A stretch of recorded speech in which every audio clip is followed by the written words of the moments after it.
Hey guys, Jay, welcome back to the channel. Guys, what a week. Honestly, what a crazy week. And here on this channel in particular, it's been like nuts. It's been absolutely crazy.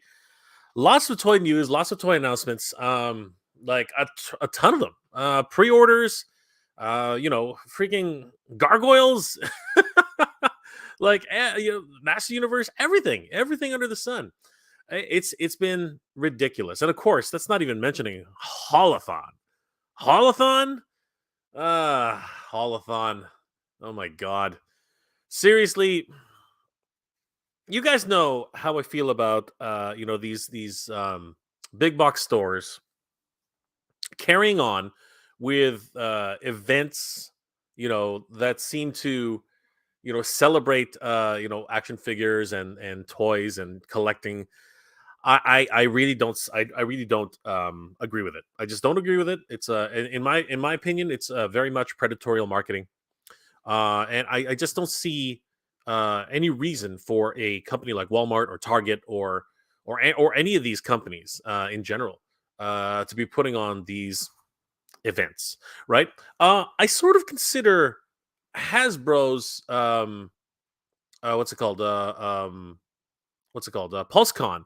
I think that that's a little bit different. I think that that is kind of like a Nintendo, um, a Nintendo direct, announcements and things like that. You know what I mean? The reason I say that is because that is a company literally showing off its own, announcements. Right? It's lineup for 2023. Right? That's the way I look at Hasbro PulseCon. Um, and I think that's more genuine than something like a holothon, which in many ways is literally just another way to push different products onto collectors, adult collectors, and specifically, right, in the guise of something special. You know what I mean? In the idea that this is a how can I say this properly? That this is a how can I say that? An event like this is like this is an event. This is a convention. This is something that people are looking forward to every year. When in reality, people are starting to dread these things. You know what I mean? Like the people are actually looking at these things like, are you serious? I can only get the Turtles accessory on Holothon. Come on, like that's really the kind of attitude people are bringing into this now. And that sort of attitude actually was prevalent, and actually did showcase just how futile it is last week. The Teenage Mutant Ninja Turtles accessories pack for the baby turtles and Big Mac sold out in 1 freaking minute. Some people were saying it actually sold out in 30 seconds. You cannot get items into your cart fast enough, uh, and check out, with your credit card, with all that stuff. Even if you're logged in, you cannot process that information fast enough. The bots were on high alert that day, and they literally swiped everything from everyone's cart. Good friend of the channel, Matt Hatter. Yeah, he did not survive. He did not survive. He literally went in, was there like on time, much like everybody else who was doing the same thing, and within a minute, he had it in his cart and it was swiped out of his cart. How does that even happen? I was talking about this with Toy Habits the other day, and Michael and the Toy Sorceress are in total agreement with me. When it's in your cart, it should be reserved for you. That's the kind of idea that should be happening. One is once it's in your freaking cart, it should be reserved. That should be held because it's in your cart. It's something that is has been legitimately picked by you. You picked it, okay, off the line. There could be restrictions on it. It could be one per person. It could be two per person. It could be a whole bunch of things. But once it's in your cart, the idea is that you have reserved it, right? Then you should be able to take the time to put in your information, put in your credit card, and then check out at your convenience. It's freaking ridiculous that a bot can actually just reach into your freaking cart and then swipe it. You know what I mean? Swiper, no swiping. Swiper, no swiping. That's ridiculous. Okay, you've got you like that is literally, and I'm gonna go ahead and say this right now. That is a scalper walking up to you, digging into your freaking bag. You have been frozen in place and you cannot move. And he's literally like, you know what? I'm gonna stop time. I'm going to stop time. I'm going to make you wait right there, and I'm going to take my time and take it right out of your bag, right, and take it out. And you know who that is? That's Flipboard. Flipboard can stop time. Okay, Flipboard can actually stop time and actually do those types of things. So Flipboard is one of the reasons why this happened. Ridiculous, absolutely ridiculous. Technology has worked against us again in this fashion. This is absolutely ridiculous. And today, Holothon continued, and that in and of itself was a bit of a uh, today was interesting, and interesting in so much that even Mad Hatter kind of had major problems because he was again, a good friend of the channel, Matt Hatter. He was already frazzled, from the events of last week. So he basically was so frazzled, apparently today, that he forgot to hit the record button on his what's it called, on his purchase video. He literally didn't was so frazzled today. He didn't even hit the record button on his screen capture, and that is ridiculous. That's how flustered and frustrated all of us collectors are trying to actually collect any of these figures. But luckily for him, today wasn't nearly as bad. So heading over to the collector spot on Target, scrolling down, we can see collector spot Holothon. Today's offerings were pretty good. We had the Munsters. We had all the turtle offerings, which of course are the ones that everyone wants. We even had the Gremlin Spider. Wow, crazy stuff. And surprisingly enough, things went off pretty decently. Right now, two of the three turtle offerings have already sold out, which is not a surprise, really. But according to Mad Hatter, what was it called again? I can't remember the character's name right now. Ultimate Rex. He actually stayed up for at least half an hour, and I checked it around 12:45, and that's about when he sold out. So he was up for a good 45 minutes. That's not bad. That's not bad. I don't know if Target changed their system around. I don't know if they added new bots or something like that. I don't know what they did, but it was up for another 45 minutes. So that wasn't terrible. And this guy definitely, when I saw him in the show, he was a lot of fun. He went on a date with Irma a couple of times. He's your robotic cop, obviously. In homage to RoboCop, that kind of idea. Great fun character, right? We even see, is that the Savage Dragon? That's kind of cool, man. Like seriously, great stuff with this particular character, but he didn't last on Holothon. He was sold out within 45 minutes. So that was again one of the casualties of that. The other characters that did eventually sell out were the Mona Lisa and Dirk Savage 2-pack. Now these lasted, I think, a pretty good part of the day. I believe I checked out a couple of times, even around 3 o'clock in the afternoon, and they were still around. So it was a pack which was pretty well received, and huge shout out to Zelu 1985, because he's actually was involved with this particular sculpt, and of course love his work. He was a customizer, customizing many of these figures. He did an amazing cartoon version for the NECA edition of April O'Neil. It was amazing. The head sculpt was just beautiful, and he does a lot of great work. If you guys haven't already, definitely, and I'm just gonna go bring him up. Instagram/Zay. Yeah, sorry, Zelu 1984. I said 1985, but yeah, Zelu 1985. That guys, definitely head over here and give him a like and a follow. Here he is holding the Mona Lisa and Dirk Savage 2-pack. Huge. I was so excited when I found out that he was involved with this. I mean, that's huge. Coming from coming from where he was, you know what I mean, and as a customizer, and actually being able to get into the industry this way, what an amazing accomplishment. And of course, it didn't stop there. He got to show off the fact that he worked on David Xanatos. Wow, crazy stuff, incredible. Again, coming from a customizer all the way to being able to really do the work that he wants to do as a passion, and being paid for it, in freaking incredible. And today he even revealed that he worked on, oh my gosh, uh, Lisa. Sorry. Okay, so this is, a lot of people are gonna yell at me again. Elisa, because I said Eliza. Elisa Maza. Uh, Excellent work on this as well.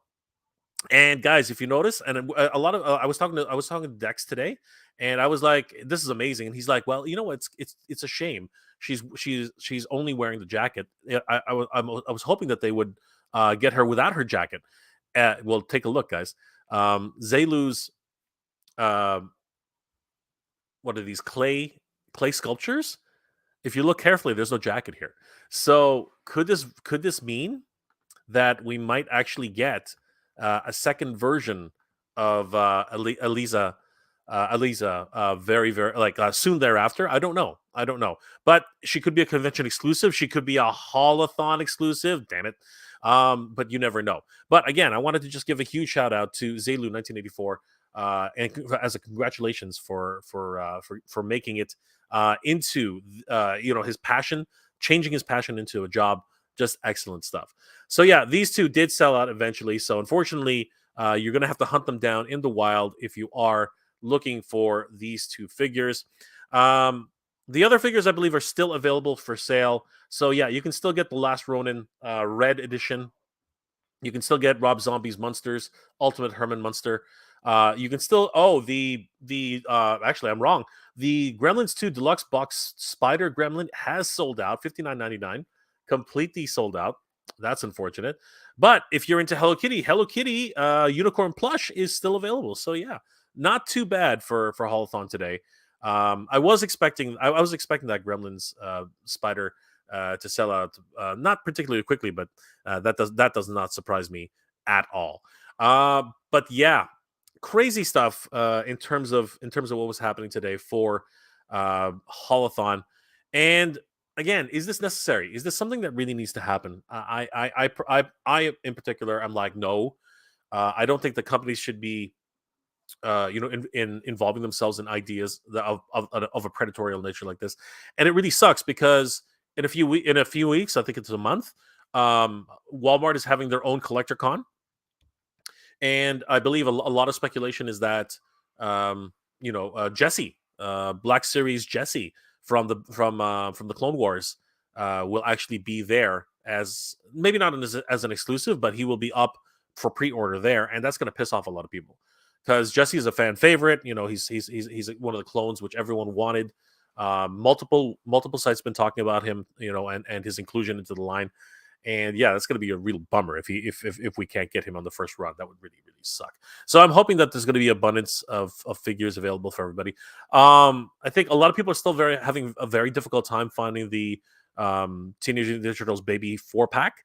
I think the accessories pack is again being very, very sought after.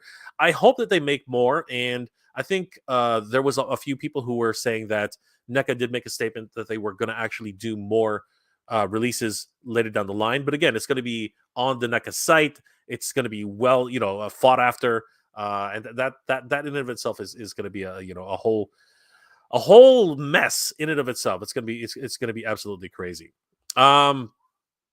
But you know what? A lot of things happening in the world of toys today.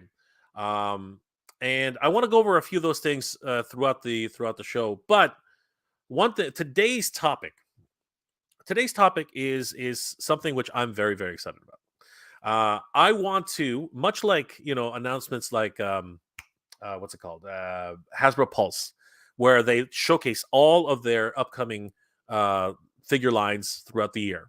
Mainline releases, name only releases, things like that. I wanted to do, my own showcase. Much like Tidarium Hanger, Mike over at Tidarium Hanger does the same thing. I wanted to go over some of my picks, and not just my picks, but pretty much the 2023 lineup that has been announced by very good friends of the channel here, Ramen Toy. Yeah, they have some exciting stuff coming up this year, and I really wanted to showcase a lot of the things that they are, about to at least dive into and have announced for their lineup for 2023. I'm super excited about all these, uh, and I hope you guys are too. This is something which, again, ever since Ace over at Ramen Toy was a guest here on the channel.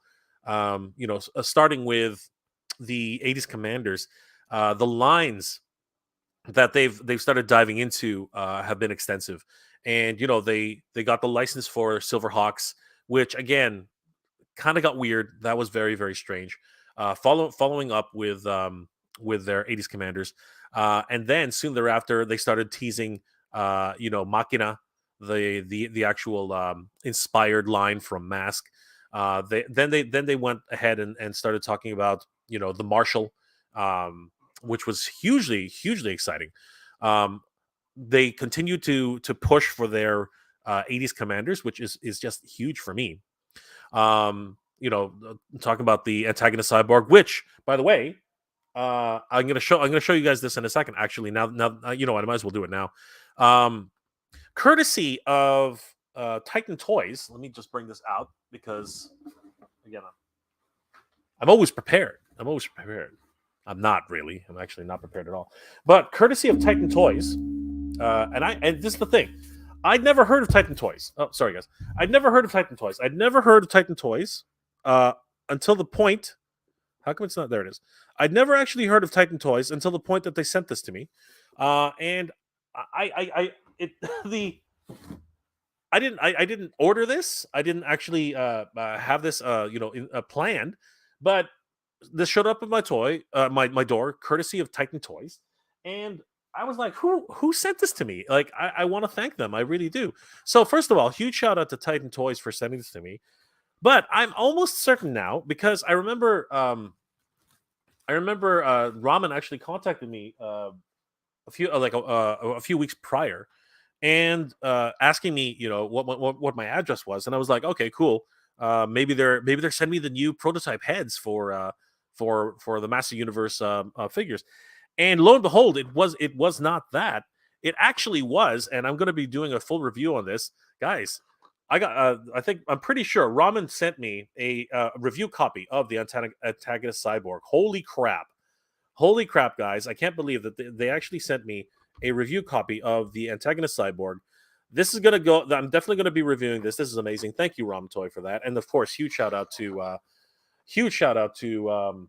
Titan Toys for being able to get this to me. That's amazing. I'm very excited about that. So yeah, that's going to be a lot of fun. So wanted to give a huge shout out to that because I did not want to forget that. And yeah, today though, I did want to go over all of the other offerings that Ramen Toy is going to be serving up in their 2023 lineup, and yeah, definitely wanted to go over that and see specifically what we can expect from Ramen Toy in the new year. Okay, guys, just before we get started on that, I want to say hi to the chat. You guys have been very, very, very patient. Thank you guys for being here tonight. It's always a wonderful pleasure to hang out with you guys. This is the highlight of my weekend, of course. Nolan is in the house. Good to see you, Nolan. How you doing, my friend? Omar V is in the house. Ramen Toy is in the house. Great to see Ramen. Psycho Hot, good to see you, my brother. Yojo OC, Nolan again. If in Fran, good to see you, brother. Need to know when this He-Man head drops. That's going to be cool, man. Really, really excited for that. Animator's in the house. All is well tonight, my friend. Natural Nate Marvel's in the house. Clint Jorgensen. WC is in the house. Derek Kuto, good to see you, brother. Nolan again. Fran. Natural Nate Marvel. Ace, what's up? I'm pre-ordering those '80s Commanders upgrades. Excellent. Matthew Lay. Yeah, by the way, guys, the '80s Commanders are coming in new boxes. That's going to be super exciting. We're going to look at that tonight. Matthew Lay is in the house. Anybody else? Oh, Master Versal Toy Hunter's in the house. Raymond Chong. Ramen says, Derek, head test shots are coming soon. Yes, that's going to be awesome. Who else do we have? Addy Boy's in the house. Anybody else? Aaron Hardy. Sorry to say, but there's no way they'd ever implement savings for a specific person in their cart. That would be a nightmare on the back end, especially if something crashes. I'm not saying that they should I'm not saying they should do anything special, but what I'm saying is if it's in your cart, it should not be pulled out.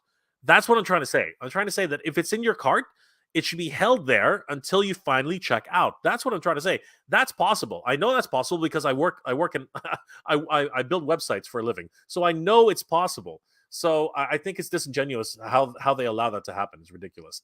Frankie Rivera is in the house. Lord Hoagie's in the house. Did I see Mask? Yes, you did, my friend. Actually, what you saw, honestly, was Machina, not Mask. Let's make that distinction clear. Anybody else that we haven't said hi to yet? Looks like I think that's no. Oh, Frankie Rivera's in the house. Good to see you. Radical Toys in the house. Hey, Adam, what's going on, brother? Good to see you. Nolan again. Oh, my buddy's Customs in the house. Good to see you, bud. How's it going? Timito Bub Sponge, good to see you. Primate 776, my brother, good to see you. Let's see here. Silver K is in the house. Good to see you, Kayla. Anybody else? Mr. Home Arcade is in the house, guys. Definitely check out his custom Batman. That's awesome. Oh my god, what a great figure. He's gonna have some skits very, very soon. You'll soon be able to see these in stores soon enough, like last year's toy holothon. I know what you're saying, Mr. Arcade, but the Turtles 4-pack, that's proven to be very, very difficult to find, my friend. Fugman 4 is in the house. Natural Nate Marvel again. Ramen Toy saying hi to everybody. Anybody else we haven't said hi to yet? I think we're almost there, guys. Gwildor! Good evening, everyone. Good evening, Gwildor. Richard Garcia's in the house. Good morning, gentlemen and ladies. I just punched in, and I'm with you, Jake. Good to see you, Richard. Thank you for being here tonight. Cobweb is in the house. Been forgetting to hop on here Fridays after work. Good to see you, Cobweb. Thanks for being here tonight, brother. Charles U. Farley. Just chilling and relaxing. Busy week. Take a load off, brother. Take a load off. We're talking toys tonight. Randall Gazig is in the house. Sorry, Randall. Danny Rodriguez. Happy Friday, Jay. Happy Friday to you too, Danny. Neil Hutchahide is in the house. Hello and greetings, Mega J. Fellow nerds. Yes, indeed. Good to see you, Neil. Ron Sarmiento. Kumusta ka, Che? Mabuti, pare. Good to see you, my friend. Addy Boy is in the house. Kim Gonzalez. Kim Gonzalez. Good to see you, Kim. G. Zambrano. Good to see that Ramen is still kicking around and kicking butt, particularly after lawyers killed the work of that other dude making Mask in different scales. RIP. Yeah, but you know what? G. Zambrano, truthfully, he was asking for it. He was actually making the same backing cards, actual replicas of the Mask figures. That's just asking for trouble. You need to actually change it a little bit. Just a little bit. You can't just take the molds, put them in like 2-part molds and actually start making them again. That's just asking for trouble. You know what I mean? Like even Mexican bootlegs, they aren't of the same character. They don't remake He-Man. They don't remake Skeletor. They make unique versions of characters in that style. That's what they do, and that's how they get around that. Chaz the Guru is in the house. Good to see you, Chaz. Always love your memes, brother. Andrew Davis, what's going on, my friend? Why am I not getting notifications? I have no idea. That it's very weird that way. Starkiller Base, love Mask. Have a lot of my own toys from the 80s. Excellent. Glad to hear it, brother. You can continue that tradition. Anybody else who we haven't said hi to? I think we're getting close. Oh, Omar V is in the house. Good to see you. Looking forward to Ramen Toys. Happy Halloween, Hell Charger. That Odd Frog KS is looking like a scam. Wow, what? Odd Frog KS? Interesting. Don't know what that is. Is that another version of the Happy Halloween? That is interesting. Starkiller Base. Thanks for Ramen to get us Mask. Too bad they don't make it all like Origins. I will be all in on that. Oh, that's going to be great. Armando, good to see you, my friend. How you doing tonight? Frankie Rivera, can't wait for the Mask. It's not Mask, guys. It's Machina. Get it right. It's Machina. It's not Mask. Ramen is saying hi to everybody. Prototype coming in April with process shared along the way in March. Excellent. Ashman55. Excellent, guys. All right. Good to see everybody. Armando say Mr. Home Arcade coming back is Mr. Home Arcade coming back soon as a guest, Jay? Possibly. Possibly. We're always trying to get guests here on the Mega G Retro channel. Attorney Ellipse, guys, if you haven't already, definitely head over to Attorney Ellipse, give him a like and a follow. Awesome YouTuber. You guys are gonna love his stuff. Good to see you, Attorney Ellipse. Neil Hunter Hyde. Speaking of Holothon, Walmart is having Collecticon next week, and have we heard any details, particularly what time it starts, aka what they're dropping in the toys on the 16th? Honestly, we haven't heard anything from them. As usual, they're trying to keep it under wraps, and that's dumb. They should really start telling people what they're doing. It's like forcing people to get up at the crack of dawn just to freaking buy toys. Freaking ridiculous. Andrew Davis got his Thunder Tank. Excellent. Chaz the Gurus feels like he's in an alternate universe, growing up in the 80s and never heard of Mask until recently. Dude, you were so young. I'm just kidding. Dude, it's just one of those things. Sometimes it didn't air in your city, and the toys were not sold there either. Just very, very strange. Mr. Home Arcade is down to come on as a guest. Toy Connections, woohoo! Late night MJR. Ken, if you're down, you're always welcome. Let me know if send me a PM, and I'll send you the link. You know, I'm always down to have Ken on the late night streams. All right, guys, we're gonna have to get started. I'm seeing if there's anybody else who we haven't said hi to yet. Looks like we're okay. I will take this last comment. Ashman55, how's your night going, Jay? My close friend of mine just passed away, so hopefully some toy talk will cheer me up. My condolences, my friend. My condolences to you. I hope your friend is in a better place, my friend. Like, honestly, Ashman55, we all are. We're thinking of your friend in this difficult time, brother. That's unfortunate. I really, really am sorry to hear that, brother. Good journey to your friend, Ashman55. Derek Kuto, what's up, Ken? Silver K, do it, Ken. Everybody's pushing Ken to come on. That's right, Frankie. Machina. It is the Machina. Ramen Toy. If Ken can connect, it's connect, by the way. Connect, so can you. Yes, you can. Oh yeah, the homage to walk with Yan. Exactly. Thank you. Thank you so much. Silver K. Is that a cooking reference? Is that a cookie? Yes, it is a cooking reference. It is a cooking reference. All right, we're gonna get started, guys.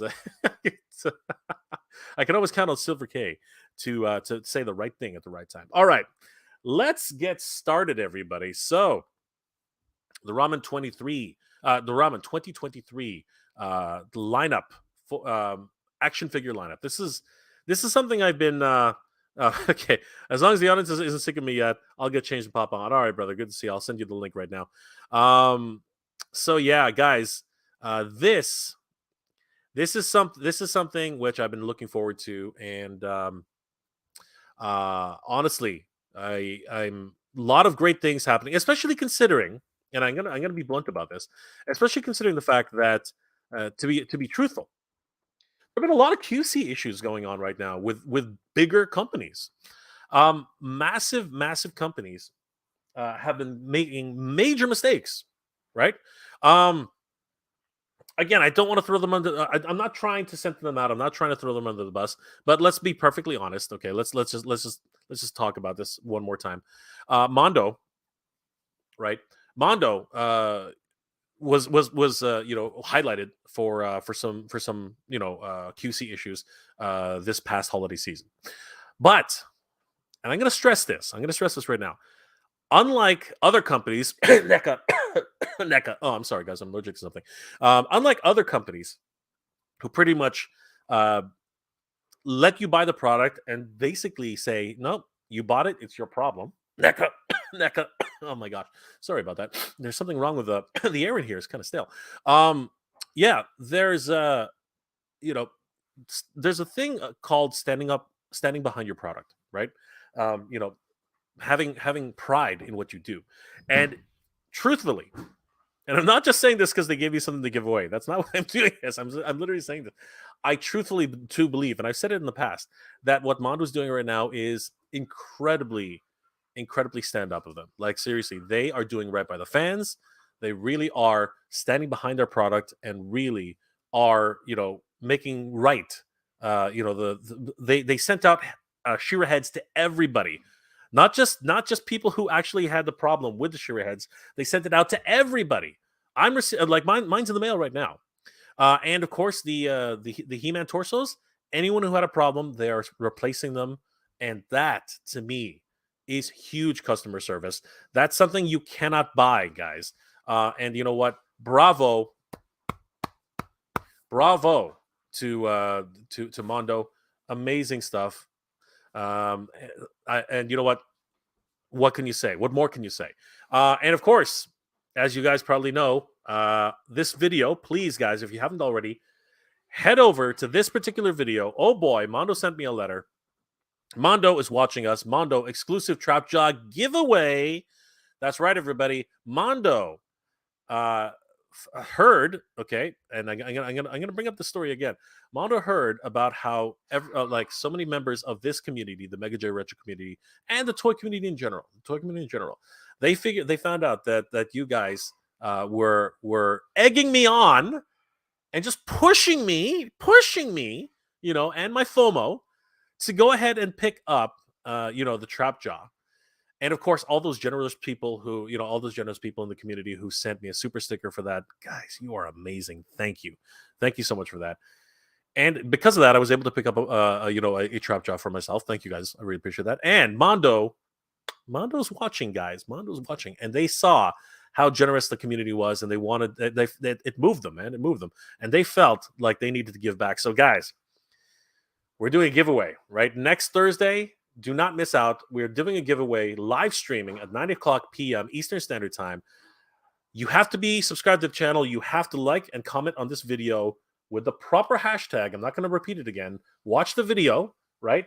And you could be in line. You could have a chance to win a deluxe exclusive Trap Jaw from Mondo. Guys, do not sleep on that. You have one more week to enter. Everyone's eligible to enter. All you have to do is be subscribed to the channel, like and comment on this particular video with the proper hashtag. All right. And I've been questioned about this the other day, but you know what? It is a perk. Okay. I'm not selling. Somebody today accused me of selling ballots. What are you, an idiot? No, I'm not selling anything. No, it is a perk. Okay. It is a perk for being a channel member or a Patreon supporter.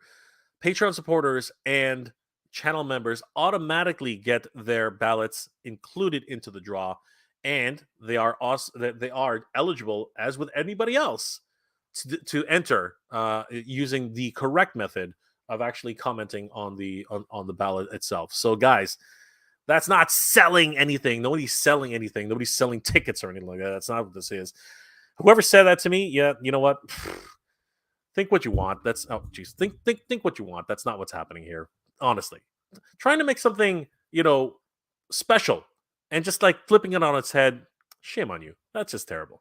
But guys, don't sleep on this. Definitely head over to this video if you haven't already. Give it a like and subscribe to the channel. Give this video a like, and of course, put in the proper hashtag. That's all the instructions are in the comment section. So. Don't sleep on that. You could actually be walking. You actually could be taking home, or at least mailed to you anyway. Your very own Trap Jaw from Mondo. It's not cheap, man. It's $235. That's a big price. Anyway, I keep getting sidetracked on this.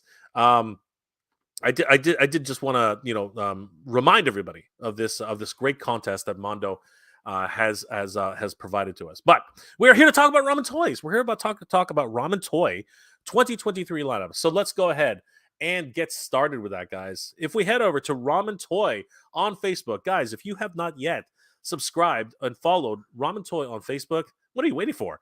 This is what's happening. We need to check out what's going on with Ramen Toy in 2023. Let's go ahead and have a look at their lineup proper. So, guys, let's start a little bit further back because they've announced a crap ton of stuff. Stuff that's in the works, stuff that's actually already being in production. But yeah, let's go ahead and talk a little bit about some history that's happened. Earlier last year, Ramen actually fulfilled their I'm going to call it a contract. Their license with the Silverhawks, and actually was able to get out a Monstar and Quicksilver. Amazing. Just beautiful that they were actually able to get this done. They looked incredible. And when you really look at them compared to the versions that are now starting to hit the street, Honestly, I still love the shiny paint. I still love the way these guys look. They are amazing. And actually, if you put Monstar up against the other figures, they still look pretty good together. So yeah, definitely huge accomplishment from Ramen. Their first licensed product as a company. Bravo to Ramen. That's absolutely amazing. Then shortly thereafter, they started teasing these amazing new figure stands. And these are now available for sale on Big Bad Toy Store. They look great, honestly. They are amazing. If you're a MOTU fan, of course, you gotta love these stands. The blasting rocks effects. You can put the backing card right on top. Great stuff. Just beautiful. Then they started doing some really interesting things. Some crazy announcements. But before we get into those, yeah, the Machina line, guys. Holy crap! Check it out. Machina Laboratories, the Gullwing painted prototype. Oh my god, this looks amazing.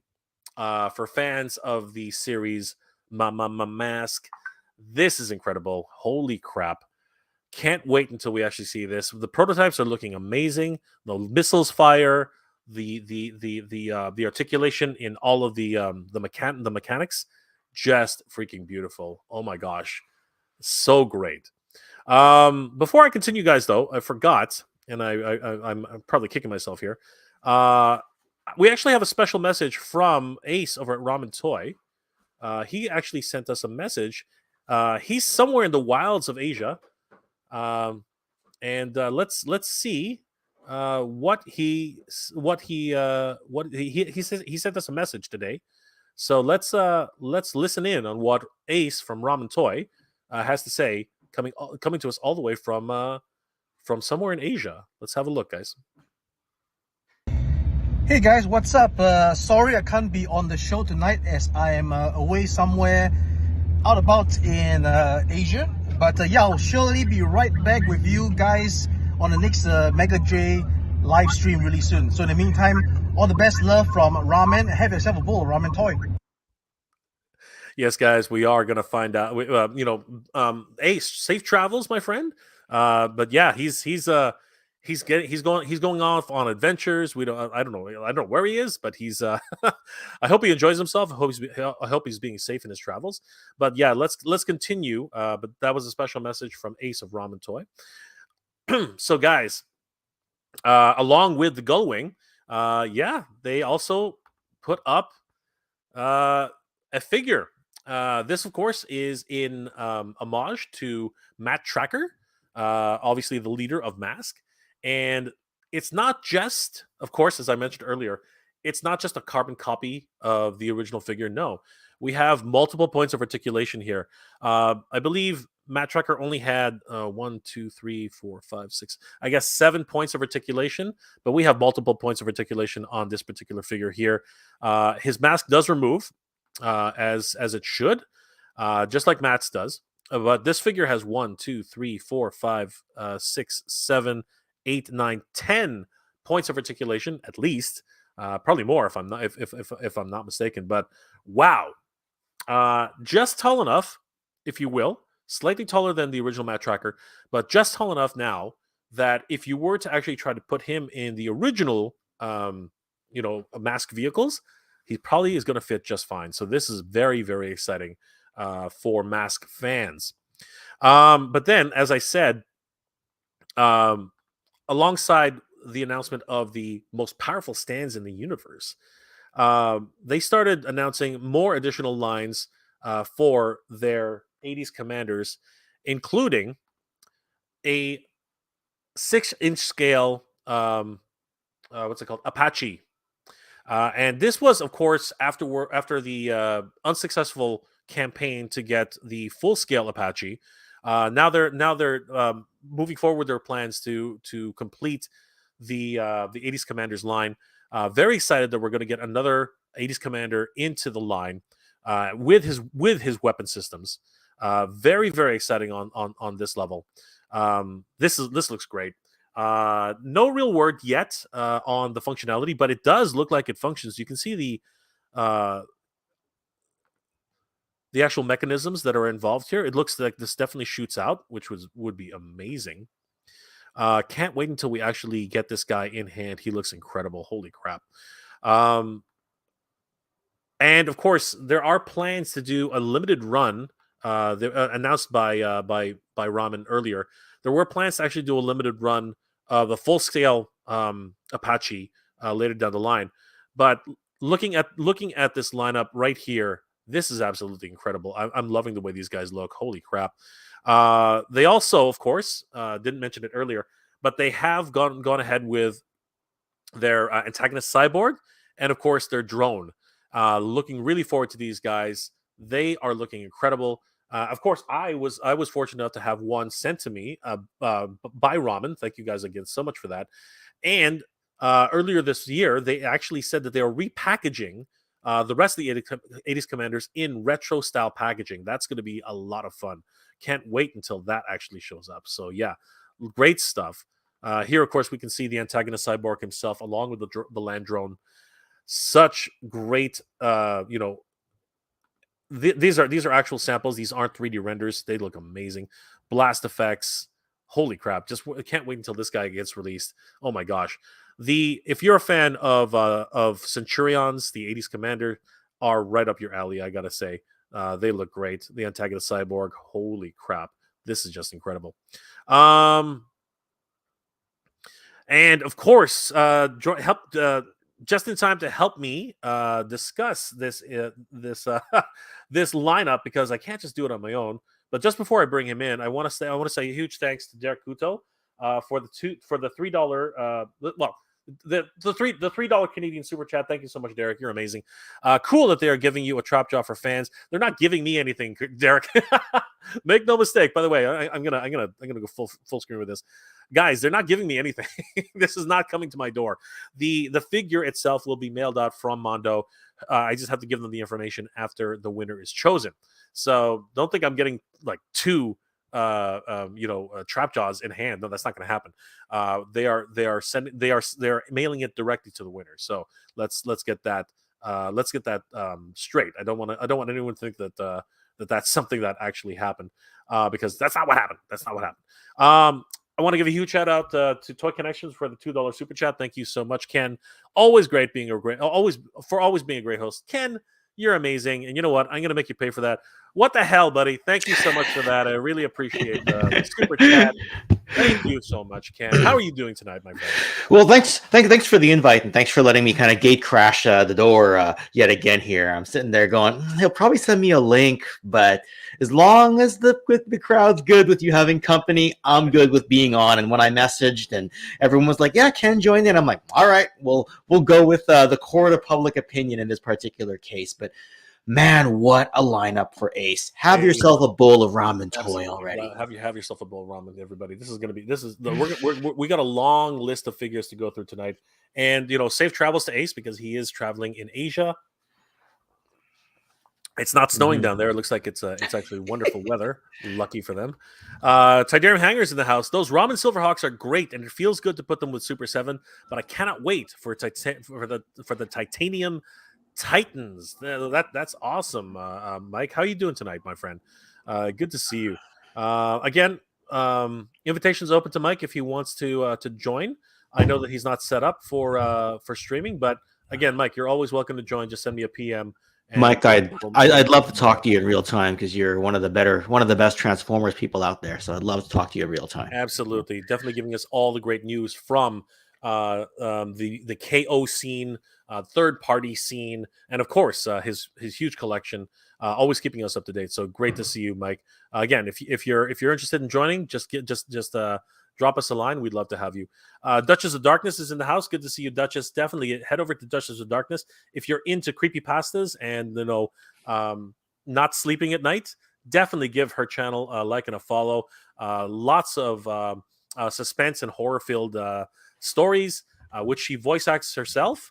So definitely head over to Duchess of Darkness channel. You guys will not regret it. Great stuff. I started listening to one of her videos, and it was, remember about a month ago when my wife and kid were out of town and I was streaming like every day on the weekends and having you on and going on whatever time. Yep. I realized I wasn't used to being home alone and listening to a scary story at the same time. So Sorry, It can be Duchess, tough. I didn't finish that story, but I was like, It can be tough. It can be tough. not used to it anymore.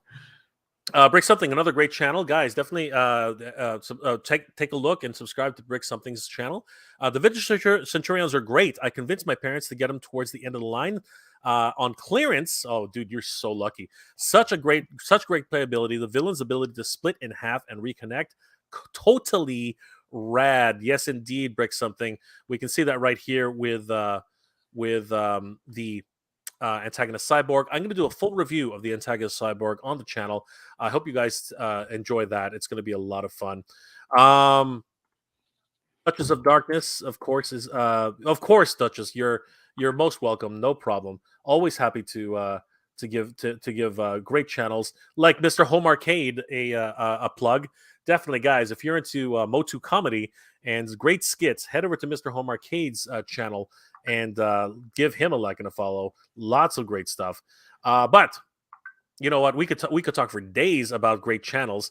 As they pop in, we're definitely going to keep plugging them as much as possible. But let's get back to the stream.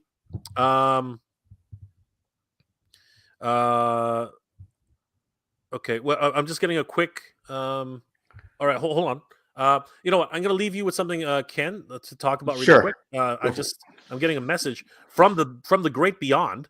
But how about this? How about this one for a picture, Ken? Look. Yeah, at this. I could go for a while on this if you just need me to fill in. Give me a second. Go ahead. So looks like I popped in at the right time while Jay is getting a message from the great beyond right now. I mean, these figures right now, you can tell that Ace has made them just a little bit taller, a little bit more with the hip articulation there. He's definitely advanced it by a little bit. Now, I like the way Tracker's hair is being done. I love how he can hold his helmet. I imagine Gloria will be able to do the same. And I think Ace may have said that these are not helmets that go on per se, that you actually do a full head swap. At least that was the case for Gloria. Pretty sure that's the case for Matt as well. I know Jay was saying earlier that hopefully they fit inside the vintage vehicles. I'm sitting there going, it's pretty tight inside the vintage vehicles, but hopefully. Actually, the legs look to be about the same length, and it looks to me like the torso is the one that's a bit longer. So the legs is usually where there's a tight fit, but I'm sure there'll be a way to actually fit them in, whether it's in a makeshift manner or whether you got to bend the knees a little bit or something. But you know, this sort of like fan creator, fan made space using the likenesses from North America, but made in Japan. I mean, Transformers has been doing this for years, right? Like, you know, in 2006 or 2007, Fans Project started up. And in fact, they actually started up. I don't know if a lot of people know this or whether I'm, you know, saying something I shouldn't, but they had connections in Canada for a little while. And then I think they moved their operation officially over to Asia. And between that company coming up, Fans Toys kind of taking over the scene. You know, Zeta Toys is really big right now. There's dozens and dozens of third-party Transformer companies, and Ace is kind of doing that same thing. The thing that I like about what Ace is doing, though, is that he's coming out and being like a frontline, front-facing person. A lot of the sort of like unofficial companies, you know, they don't provide a front-facing face. I know Black Major in the G.I. Joe world does not show who he is. I know that his name got out there at some point in time, and I know he said that wasn't his name. So as far as we know, his name's never been out there as far as we've been told.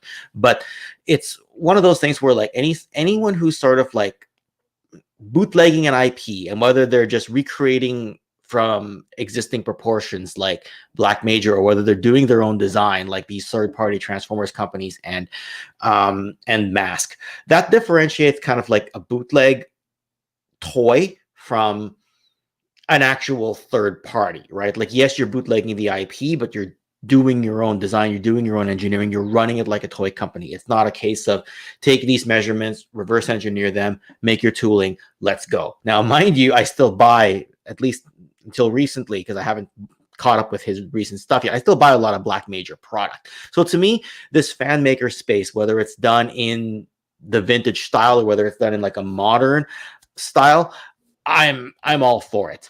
I mean, when you get a toy from a third party company, especially if they're a front facing individual who is the face of their brand, they're not behind the scenes, they interact, they go on YouTube, they go on Facebook groups, they go on Instagram, they give us updates. It feels like it's one of the boys. Like when I eventually pre-order the Machina Great White Shark vehicle with Gloria, it's gonna feel like I got something from one of the boys. You know, one of us stepped out there and provided the rest of us with something. So yeah, I see Andrew Davis's comment there. Ken's in the house, gonna power bomb him through a table and take the belt, brother. You are welcome to try until I meet Andrew Davis in person and find out he's 6'3" and 225 pounds or something. Then I can just say, you know what? Here's the belt. See you later. Awesome. Yeah, we're got a lot to go through tonight, though. But yeah, however, Gloria Baker was actually released in the original line, wasn't she? In the stiletto vehicle, she wasn't released in these colors, though. Got you. Right. And that's why it's having these missing pieces is going to be huge when they finally get released. Can't wait. And one of the greatest things about these releases, for me anyway, is the actual functionality of each piece. Yeah, like and that is killing me. Let's look at the Gullwing first. And I just want to point out something from Ace in the chat. I should have known this because I'm working on Delta 17's toy line as well. But he says that the mold masters are bigger, not the actual figures will be the same size. And I recall somebody saying before that when you do, I'm not sure if it's mold masters or paint masters, they're supposed to be 4% bigger, and it somehow accounts for the shrinkage before it goes into the mold. So they will actually be the same size. Got you. Yes, and you can see it here. The Gullwing in its prototype stage. These are very delicate mold masters, as you mentioned. These aren't even masters yet; these are just prototypes. But the construction of it, look how well it puts together. I mean, it looks gorgeous. You can actually see if you look carefully, you can still see the flash marks from the actual sculpting itself. So this is a very delicate version that Ace is holding right here. Here we see the undercarriage, and right here, can you see that, Ken? This is great. This is the actual missile bay, and we can see the two details here for, I believe those are the laser turrets on the Gullwings themselves. Mm-hmm. Yes. So they open up and then they slip out. I think that's what they are. That makes sense. And I love the fact that they actually have some molded detail here. You know, with the shocks and the drivetrain. You know what I mean? Like it and the exhaust pipe. That's something that most companies just won't even bother. You know what I mean? Remind me, did the mask vehicles have this kind of detailing on the bottom itself? I'd have to grab Thunderhawk there and have a look. Yeah, I don't think it was nearly as detailed as this, though. From what I recall, no. But I haven't turned a mask vehicle over in some time to have a look. I love the transformation aspect here, where the rear spoiler lifts up, the actual bumper moves over, the two turbine jets just come out, and again, just like in the cartoon, it's just a wonderful transformation sequence. And there are those what's called laser turrets, just incredible. Mm-hmm. Absolutely. Sorry, I'm just replying in the chat as well. That, apparently there's going to be even more detail on the underside. Like these mold masters or these prototypes, you're just getting the bare bones. Apparently, I'm just trying to read Ramen's chat there. Like, so wow, that's so cool. That's the point. We're looking at 3 to 4 month old prototypes here, right? And I'm just going through them because they're available. But yeah, I'm super excited at the possibilities of these. Here we can see the actual switch mechanism that's going to be included. The other one did not have this working switch mechanism, and even additional details that they added later.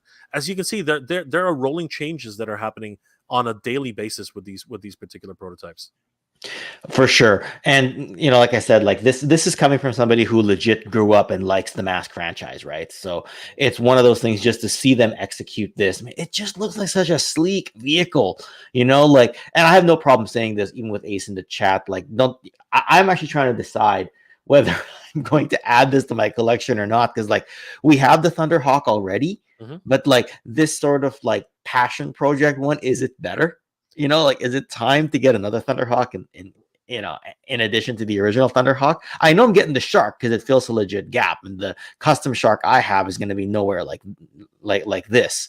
But Thunderhawk's the one I'm having a dilemma on. A few of my friends have pre-ordered it, so people are definitely excited. If anything, that tracker figure, that more detailed, articulated tracker figure, is what's more tempting than anything else. Let me give some food for thought, though, Ken. Here's what I'm gonna throw a wrench into what you just said there, only because this is something you might not have thought about. Do you really want to continue to play with a toy that's coming up to 40 years old? Okay. Jesus Christ, did I just say that? No, 30. What is it? 35? I guess it's 38 years old. It's 1985, right? So 38 years old. Then I'm right. It's coming up to 40 years old. Okay. Do you want to continue playing with that and run the risk of actually having it finally break? Or would you like to have a brand new example, which has arguably new articulation, newer springs, modern molding and features, which you can continue to I guess display prominently, which will have a little bit of a better shelf life forward from today, and then leave the other one as a just a standalone piece example. You know what I mean? I think there's a little bit of that to consider. That the spring mechanism on my Thunderhawk, now that you mention it, like, it's supposed to come out like this, right? But it's a nearly 40-year-old spring, so it's a bit weak. It's kind of like this now. Yeah, you know what I mean? And it's always been that way since I got that particular one 5 years ago. Yeah. Right. So I've had a few Thunderhawks in my life, right? But yeah, you bring up a good point, right? Yeah. Like, I'm not I'm not enabling you like other people have. Actually, I am. But basically, I'm saying it's another point of talking, because again, all things that are physical eventually break down. So you just like, this might just be another opportunity to have something else to put on your shelf for a little bit longer. Anyway, this is just absolutely incredible. I'm so excited about this.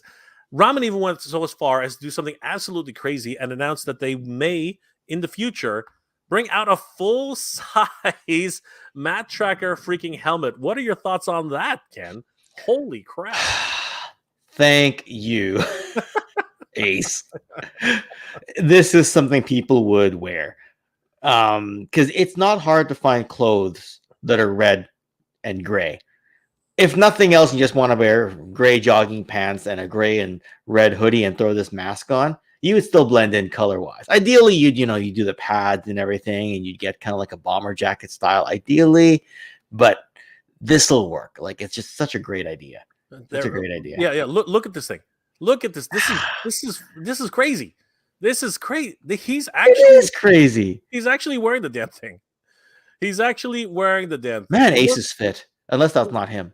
Look, no, this is Ace. Ace works out. He's fit. He goes climbing every day. Yeah, he seems like the kind of guy that doesn't want to drink a beer. Crap! Look at the size of this thing. Look at the size of this thing. This thing's massive. The neck piece is designed perfectly. Oh my god. Because it's not dependent on being on top of like a big thick bomber jacket. It can be worn over a t-shirt. That's a selling point. That is ridiculous. Such a selling point. Crap. Whew. Imagine going around the office like that. You can't see for crap, but still, like, holy. If I can fit my glasses under that, I totally want that for Halloween. Dude, this thing is gigantic. This thing is. It's made intentionally bigger so that multiple people can actually wear this thing, which has been one of the complaints with the Star Wars helmets, that they're just small. I can't get these under my Stormtrooper helmet. Yeah, this is crazy. So yeah, I mean, you can definitely tell this is way too big. I mean, like, not that it's way too big, but this was a prototype. It was scaled to a certain size. This thing's gigantic. This thing. Andre the Giant should be wearing this thing. Like, this thing's massive. but with like a mask uniform under. A full flight suit. A full flight suit will definitely pad you over. Like, 100%. But dang, like that thing's just, oh my god. Here's an example. This was a concept of a version that somebody posted in the chat, and I like this version, but you're looking at $6,000. You know, look at the three to $4,000 for this thing. I mean, like this is ridiculous. Whereas the one that's right here, man, that's crazy. That is just insane. Oh my gosh. Really, really excited for everything that Ramen is. Whoo, look at that thing. Right? Here's a Digicolor idea, right? So they put in a Digicolor version here, and they're going to make improvements to. It looks like Ace has talked about making improvements to the design, right? Crazy. Yeah, and that's the thing about Ace, right? Like when he's had issues out of the gate, like I know some people reported about the Silverhawks Quicksilver that he sent out had some issues, but he's quick to turn around and say, you know what, it's not going to happen next time. I'm going to get better as a company. I'm going to improve as a company. So which is just incredible. Yeah, we have, and then of course, actually, if I'm correct, the Great White was actually announced first, before the Gullwing. Actually, I heard about it first. I couldn't tell you if that means it because it was announced first. But I heard about it first. I believe it actually was announced first, but but I think it was a decision to actually go back and provide, another, because again, you've had several in your life, right? For Thunderhawk. For the Thunderhawk, you've had a couple of those in your life in your collection, but I think that a lot of people are still looking for another version, which again might be an upgrade as well. So that might be one of the decisions that were made by Ramen. Well, he clearly wants to keep going with the mask line, right? Like if he keeps going, then people are like, you know what, this is my modern mask line. Like this is my 25th anniversary G.I. Joe. This is my Transformers classic. Like this is that next evolution, right? This is my MOTU Origins or whatever it is, right? Absolutely, right. Look at all the details here. The foldable wheel, like this is a lot of engineering. Truthfully, this I'm not an engineer, but this is a lot of freaking engineering. Like a lot of people don't realize just how difficult it is to create toys that transform. Mm-hmm. This is ridiculous. Like it has folding wheels, which transform into the actual turbines. That's crazy. They're on a swing hinge, and the fold out what's it called, fins on the back. Oh my gosh, which actually retract into the body. Oh my gosh. Obviously the doors can open. There are an additional 2 fins which are attached to which are on the top of the wheel mount. This is just insane.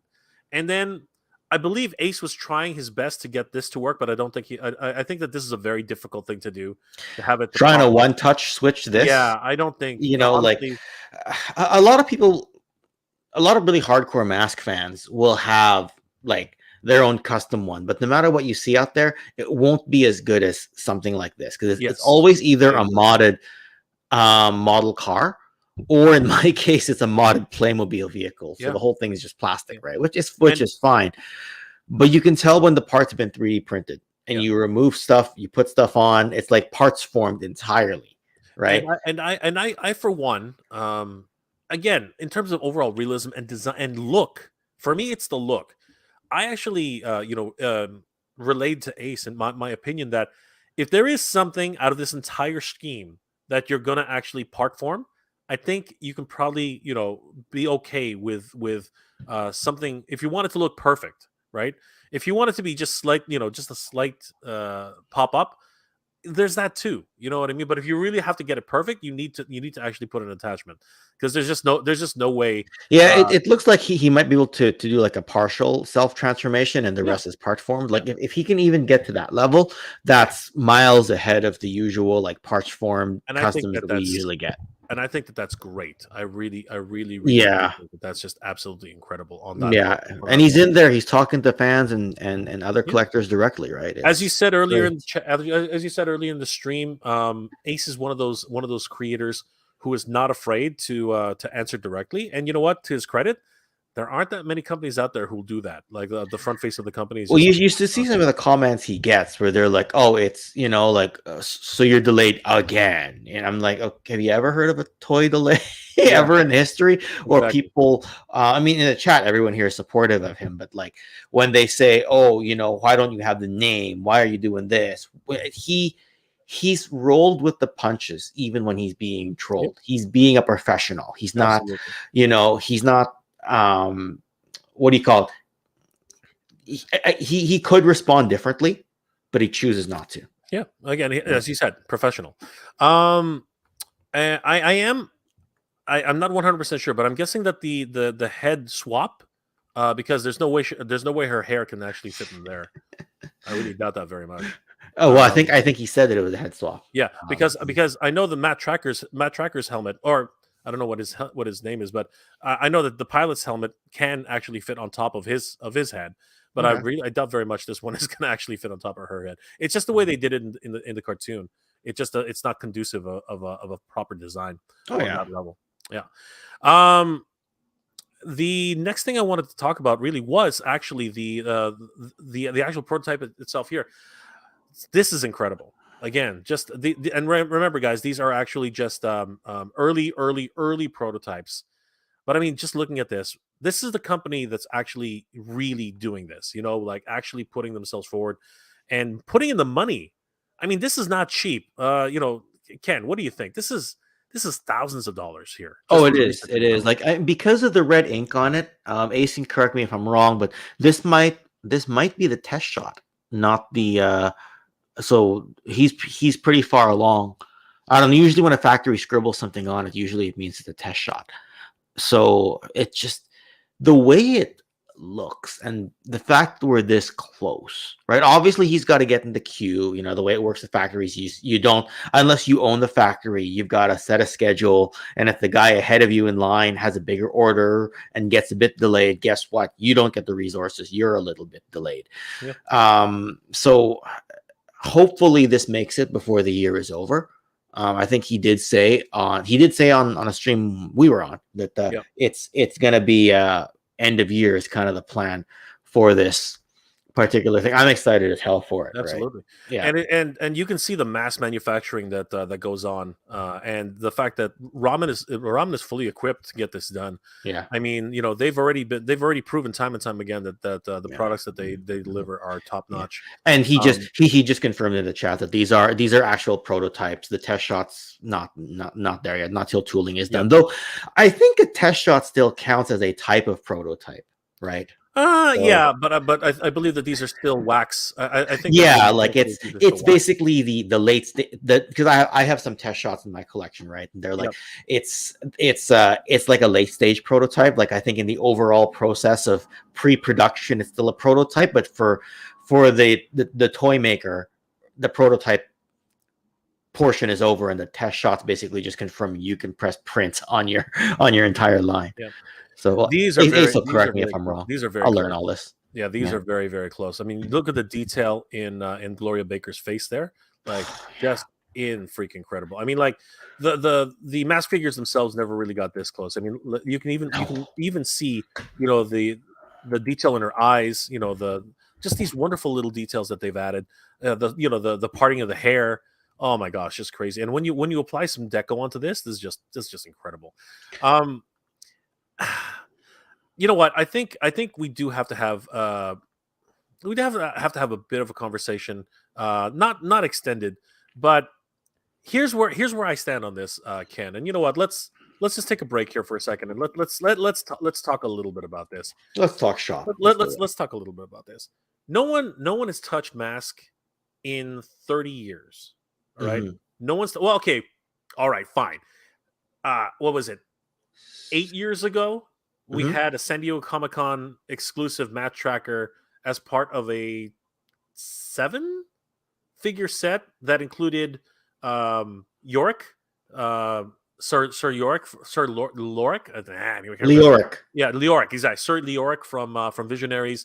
It included Matt Tracker. It included again. It was just one of those things. But that was a San Diego Comic-Con one shot. It never Mhm. came out again. Those two stupid figures are just going for stupid money right now. But If you got the 2008 Match Tracker from the 25th anniversary line, which now it's even longer ago, there is that figure. CFCB, I think, is the company's name. I think they've done mask toys before, but they're just scaled up versions of, like, it's just the driver and it's scaled up versions of the original design, but in which is 3 ridiculous. quarter inch They're scale. not, yeah. You know what? To me, it's like 5 POA Star Wars figures with knee bends. I'm generally okay with it because it fits with GI. It's what, if I want to get it fit with GI Joe, that's what I gotta get, right? Or Star Wars. So, Yep. but in terms of like touching it as a extended sort of property and going like through getting the vehicles in and everything, yeah, Ramen is the one that's making our dreams come true in this particular. Well, there's the line. other thing, okay. There's the other thing. So this is my take on this, okay. And again, it's not everyone's take. It might not even be a popular take on this, but I will go ahead and put myself on a limb here. No one's touched this damn property in it properly. Okay, properly, a brand new edition of it. No one's actually touched this line in 30 years. Okay, as a brand new property. All right. To me, all right, if you're not going to do that, it opens it up to customizers. It opens it up to people who are looking to actually continue the line at a certain degree, and it opens to, in my opinion, it opens it up to someone who will actually do something with it. And here's the thing, though, and I know this for a fact. Not spoiling anything too. Ramen Toy has tried to get licenses. They have multiple times over, right? They don't get callbacks. That's just the way it is. And when you've gone to that extent, you've gone to that length, in my opinion, at that point, it's just fair game. In my opinion, these are things which were like what's it called, the Great White. We've never seen it before. Not like customized. Yes, customized. We've seen it, which is very different. Not full production run. There's the problem, right? There's the problem, right? And customs, they're delicate as hell. Okay, they're not built to last. They are beautiful pieces.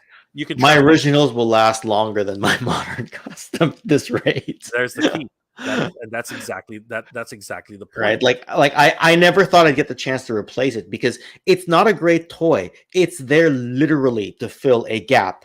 That's it. Even the box, the resolution of the print on the box is not great, and it's pasted over a Playmobil box. Yeah, and that's the problem, but I'm still grateful for it. Of like course. I still, because I've got one. I don't have to hunt anymore. Oh, unless a like a fully engineered one, comes. Okay, I guess I'm getting that one.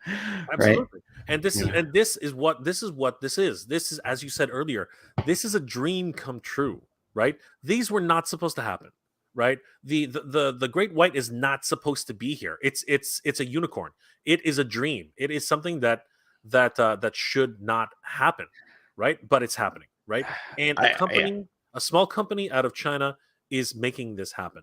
If it wasn't for that company, this would not be a thing. These Aegis Commanders, they should not exist because this property has been dead.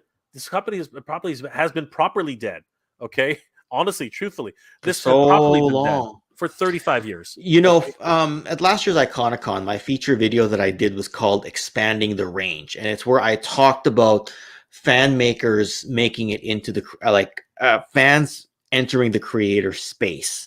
Right. And I wasn't super familiar with Ramen at the time. So I mentioned somebody's doing their own Centurions. I didn't even show a picture, but and I would love to continue to expand the knowledge out there, and not just figures that expand the range, but also fill the gaps. Yes, because Great White is a huge gap. Oh yeah, you could easily argue that getting a modern of Brave Star, a modern of Maverick, right? Yeah. That's expanding a range in a different way. It's filling gaps for example, Top Gun toys. It's an empty space. He's literally filling the entire space with that. And with Brave Star, it's advancing us to the modern era in terms of the articulation, the engineering. So it's not a vintage toy. Like, has anyone touched Brave Star, let alone Mask? Am I jumping ahead? Are you going to talk about this? We're going to talk about Okay. everything tonight, but you're not Okay. you're not technically jumping ahead. We're just, the thumbnail alone is proof of that. But exactly what you're saying, in my opinion, and this, and again, I haven't asked for your opinion, but in my opinion, if you haven't touched a property in decades, you obviously, and you really aren't talking about that property, and people are even asking you to get a license for that property, and you're not calling them back. What do you want us to do? People are chomping at the bit for these figures, and you know what? There's money on the table, right?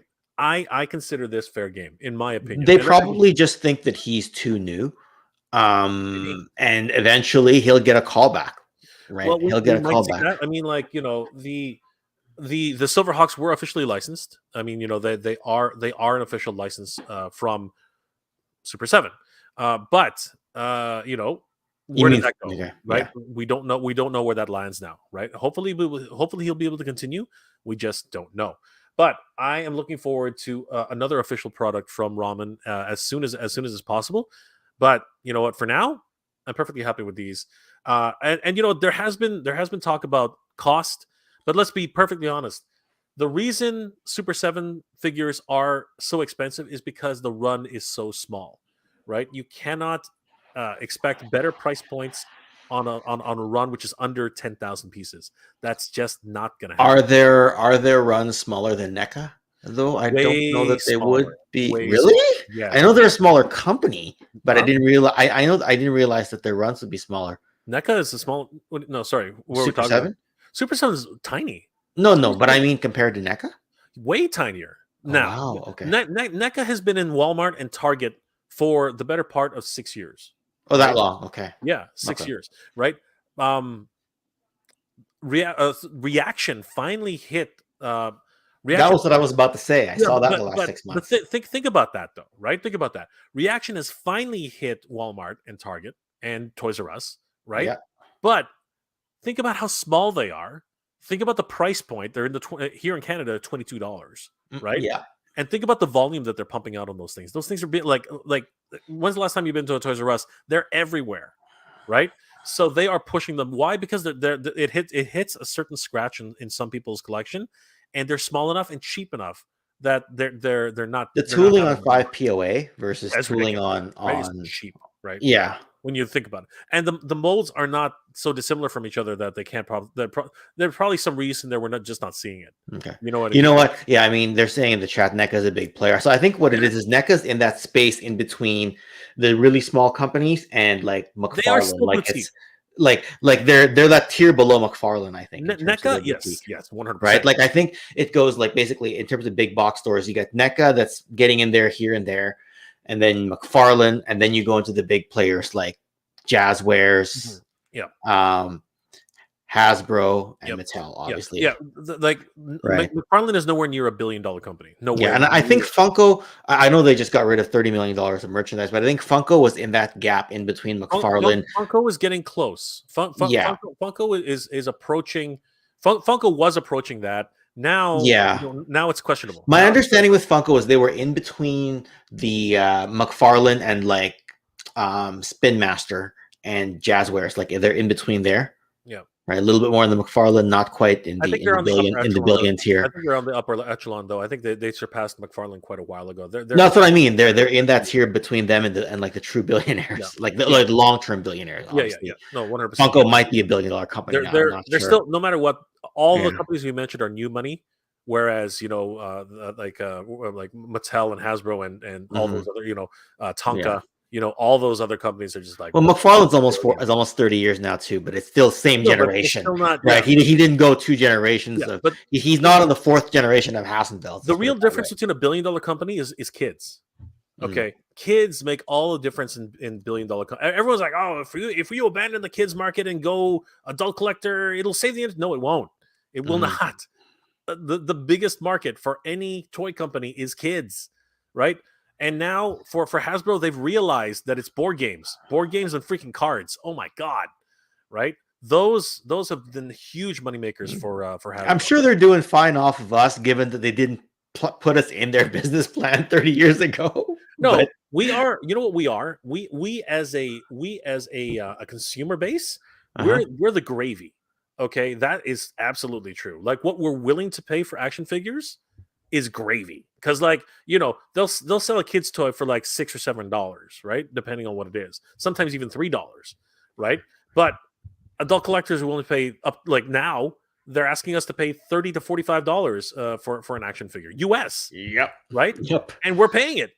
That's why I wondered when they were like trying to like proportionalize what sector we are of the market versus kids. Well, we are kid adults, right? Yeah, well, there's the visible number of us. Like there may be more kids buying this toys than adults, but are adults spending more? That it's no longer that 80-20 split or whatever it is, that maybe it's more like 50-50 when you count how much more the adults are spending than the kids. No, we are a very small market. We really are. There's no way we are approaching anything the size of kids. You gotta, you gotta think. Think about this, okay? Like let's talk about proportion. If we're counting electronics, then maybe not. No. Okay, so Ken, when's the last time you've been at a Toys R Us? How big is the section? Think about this. Really, think about this. How big is the action figure section compared to the rest of the store? It's visually you can tell pretty much. It's three aisles, but I see what you're saying. It's 3 aisles in the corner, in the back left corner. 3 aisles of what? 60 like 3 aisles of 25 aisles. You know what I mean? Like we're talking about huge. Not counting the open space. When you talk about the really big stores, I'm not talking about like in the malls and stuff. I'm talking about like the ones where you have to, like the Victoria one, which no longer, like the biggest one that was there, it closed down, right? It was huge, right? The one here in Toronto, all the ones in Toronto, in the Mississauga, and massive, right? And again, 3 to 4 aisles max. Okay, depending on the allocation and really the purchasing. Yeah, my one here has about 3 aisles. Okay, right? Sometimes 2.5, depending on what's going on in the planogram. Kids' toys are the main bulk of the business for any toy. But they sell a lot of things. They sell bikes. They'll sell rollerblades. Of course. But right, they'll sell books. Lego section is a whole corner. The Barbie and girl section has 10 ails. You know what I mean? Yeah, it is ridiculous. Okay, it's more than we have. Let's put it. Brother, I would go through my walkthrough video. You can count. Okay, I knew there were more, but I wasn't sure if it was like brother. Much, but anyway, trust me. And I'm not even talking about the back wall. I'm talking about just the aisles themselves. They're at 10. All right. Okay, I like in my head already. 1, 2, 3, 4, 5, 6, 7, 8, 9. Actually, no, there are more than 10. I can if we want to review the video, you can see just how big the girls toy line really is.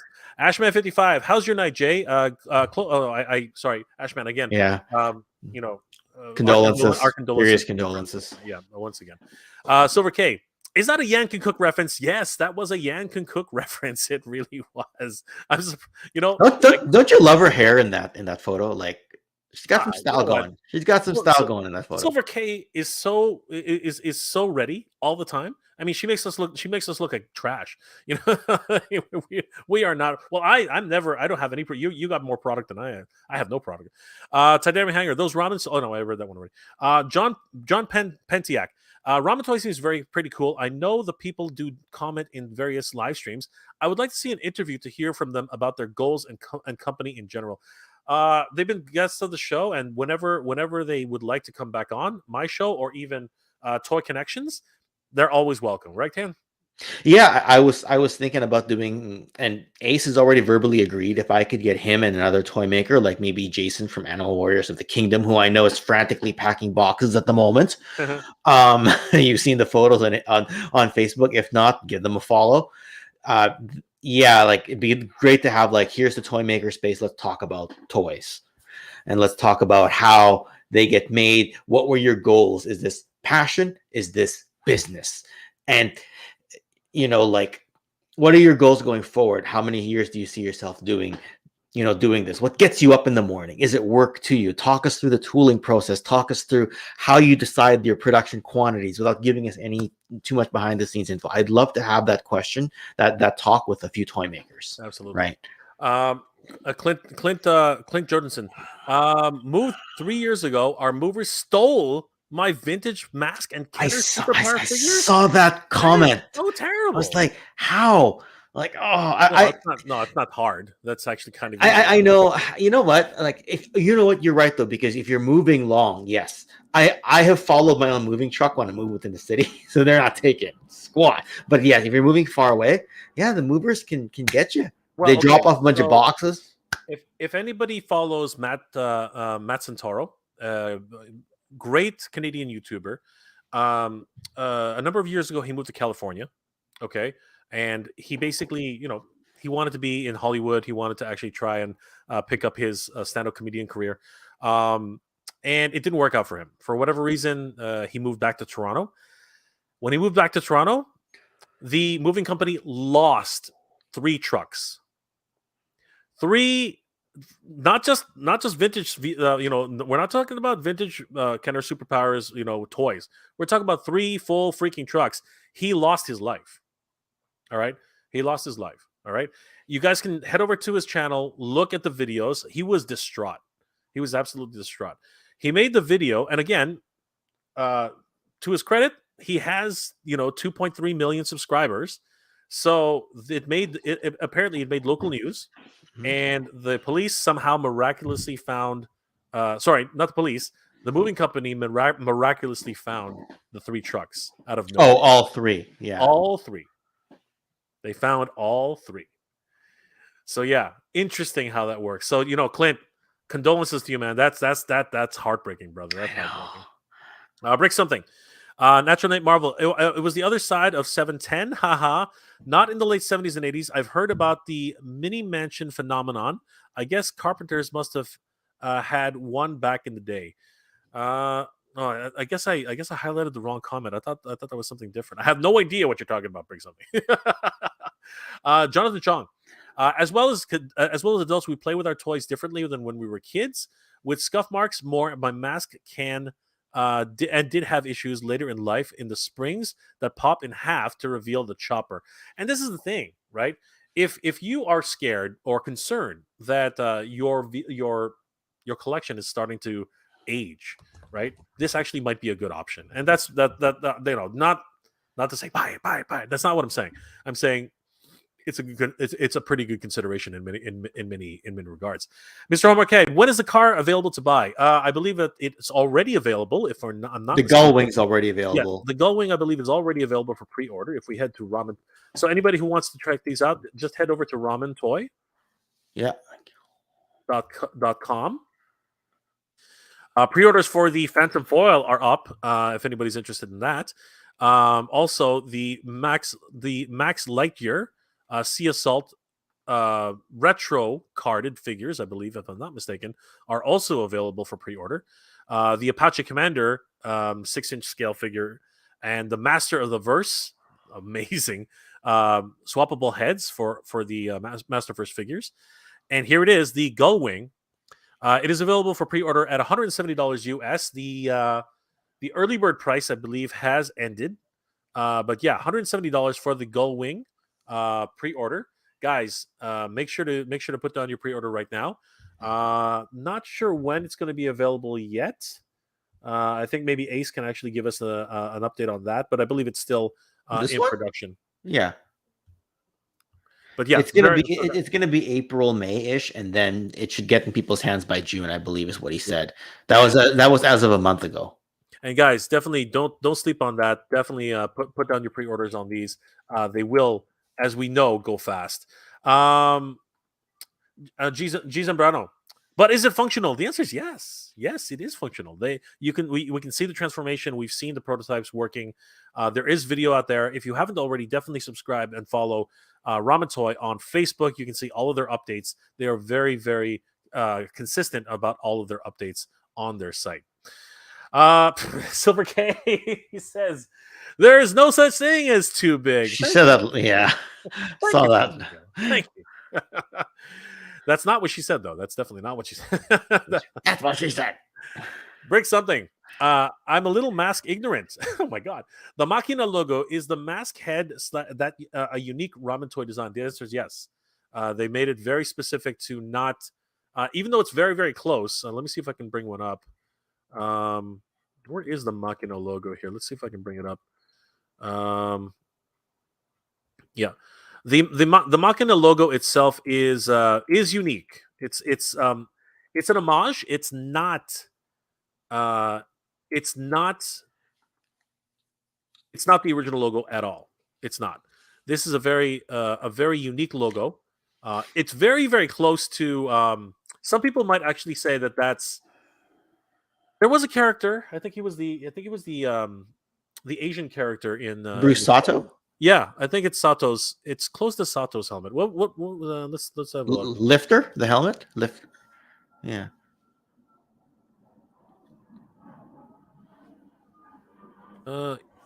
Yeah, I think it's a cross between. So as you can see right there, it's not exact. I mean, it is different. Let's take a look at the mask logo itself. Wouldn't it be the Rhino version of Tracker? That might be a good one. Let's have a look at that. But this is the original. That's the original design right there. Yeah, it's. I'm thinking they said it in the chat. Ultra Flash, the name of the mask for Matt Tracker from the Rhino, or at least that's what it looks like. It's close. Yeah, there it is. It is close. It is very, very close. Mm-hmm. Where was it? I think it was this one. Nope. Damn it. I'm losing my touch here. There it is. There you go. Yeah, come on. It's where did it go? It is super close. Like I'm not gonna shy away from that. It is actually very, very close. But I still don't think it's exactly the same. There are differences. There are differences there. Yeah, there are. Right? There are a lot. Actually, there are a lot of differences. Oh, just the proportions. Yeah. But I'm talking about the frontal design. Even the mask itself, it's not separated. You can see that this is a full breather.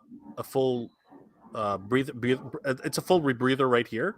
Whereas here, you can actually see it's got two distinct pieces. Mm-hmm. Right. Even the actual overall shape is very different. This is actually very, very diamond-like. Whereas this is kind of like, it's got a lower jaw here. Again, I think there's definitely some inspiration taken from here and there, but the real difference is, look at that neckline.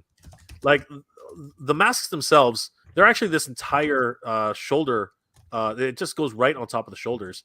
This one is actually just more of a collar piece. So yeah, there's definitely inspiration there, but I don't think it's actually 1-to-1. Not anywhere really. No, it just needs to look good for a logo. Yeah, 100%. Right. I mean, is the Decepticon logo really Megatron? that is. Oh well, no, it's actually Soundwave, right? That example. I should have said Autobot logo. Somebody got flubbed there. That's yeah. funny. I should have said Autobot logo. Damn That's it. funny. Correct. You should have said something along those lines. All right, let's keep going though. Because there's a lot of that's where you pull up the Soundwave logo, you put the Soundwave face, you put it next to the Transformers logo, and we do the same breakdown of the Machina logo versus Ultra Flash. Oh, you're actually gonna do it? I'm joking. I've got to bring this up. I have to bring this up today. I have to bring this. Oh, up. this. Okay, I saw this. I didn't have to bring it up. I don't know what's going on there. No. Hold on. Wait. So Chris Benoit. All right, that's your handle. We'll all respect that, right? Chris Benoit. Okay, we're gonna respect that. Maybe you love the wrestler, and that's what you're doing, right? I get it. But what I'm bringing up actually, because of okay, so Ken, how do you pronounce that? Benoit, right? Benoit. Yeah. Benoit. All right. So it was announced earlier this week, and I did a video on it, that the actress for Tilo is replaced from Sarah Michelle Gellar to, and at the time, I'm going to go ahead and bring up what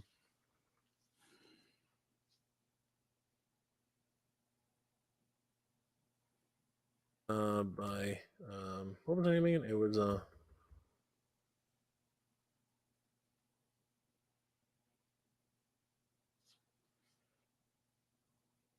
okay, so here it is.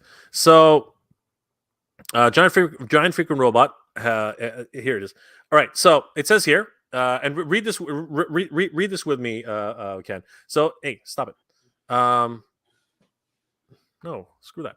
So, Sarah Michelle Gellar is replaced by Melissa Benoit. Right? That's how I read that. Melissa Benoit for iconic fantasy role. All right. Now, I'm getting huge flack for this. I'm getting huge flack for saying it that way. Okay. Because apparently her name is pronounced Benoist. Because of the S. Okay. That's what makes it different. But hold on. That's what now the way we would say it is Benoit, right? Because it's French, right? And we are a French-speaking country. So a lot of people have been ribbing me on this idea that it's incorrect, and I agree. Okay, I agree. I did not know that it was pronounced Benoist. I had no idea. All right, but to my defense, let's have a listen to what they said on a late night television show not too long ago. Let's have a listen on this.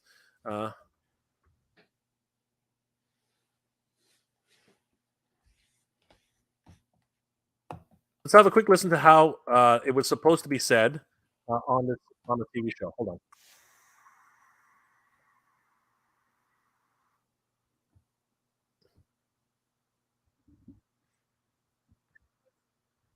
I don't hear anything. Am I supposed to hear something?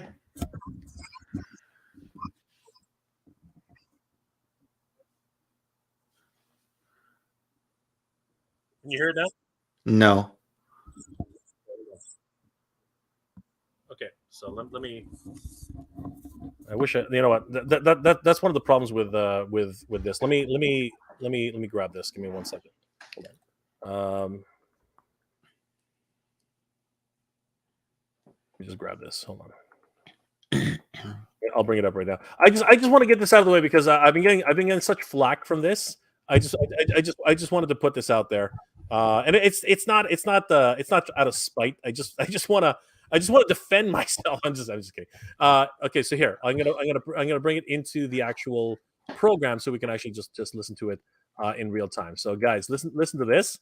So again, in my last video I said Benoit, and let's see what. Saoirse, your name on is CEO behind.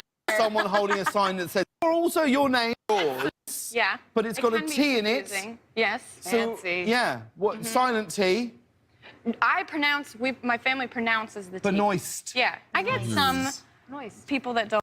Okay, so their family pronounces it as Benoist, right? Okay, so let's find out. Let's find out exactly what happens here. Don't get it. Like Benoist is there, but it's French, so we should say Benoit for a period of time. Benoit. Yeah, I love Benoit. I would go with Benoit. It was nice, but she even says right there that she thought Benoit, right, sounds nice, right? And this is something I've always brought up. I respect. Okay, I respect.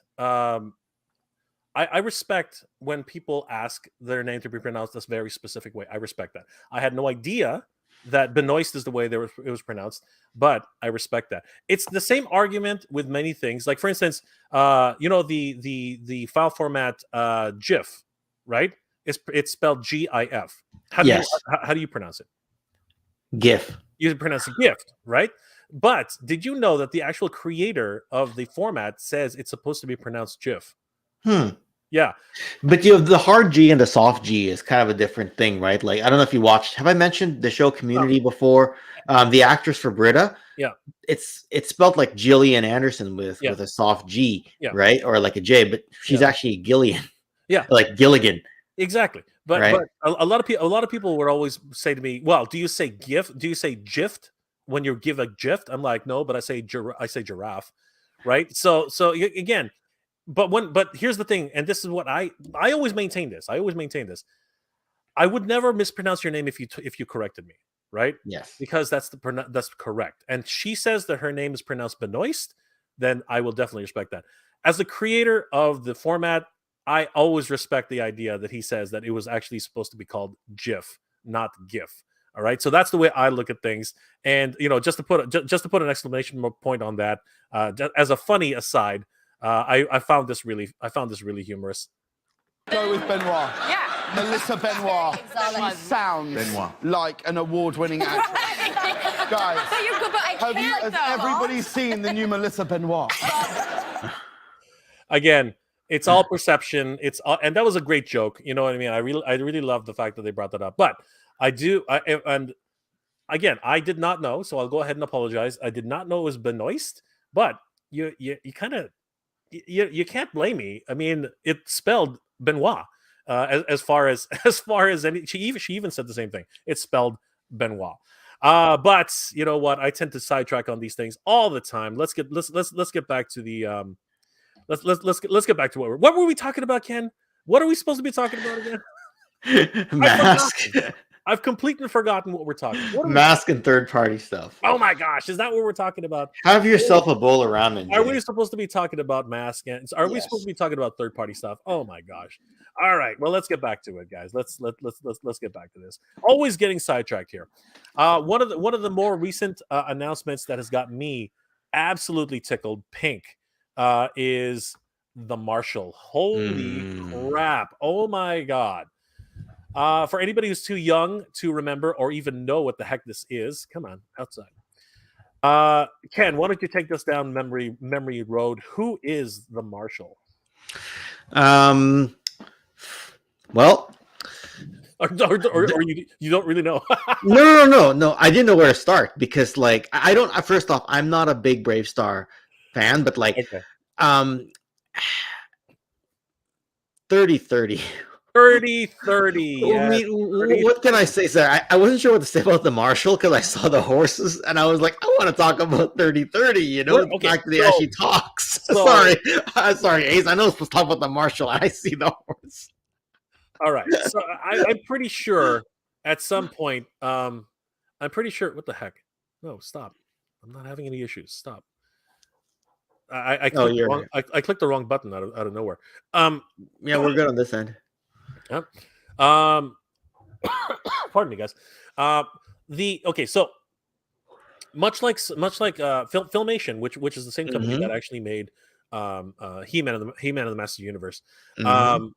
They how do I stop this? Sorry, so it's not actually trying. They created another series called Brave Star. And let's not make a mistake, okay? Okay, you know what? Let's start this way. Ken, do you believe that 80s cartoons are just commercials for toys? I know they're supposed to be.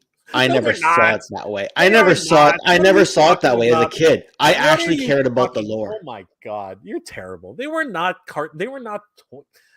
They are legitimate cartoons. They are. I just mean they're meant to market the toy. They're meant to market the toys. Oh my god.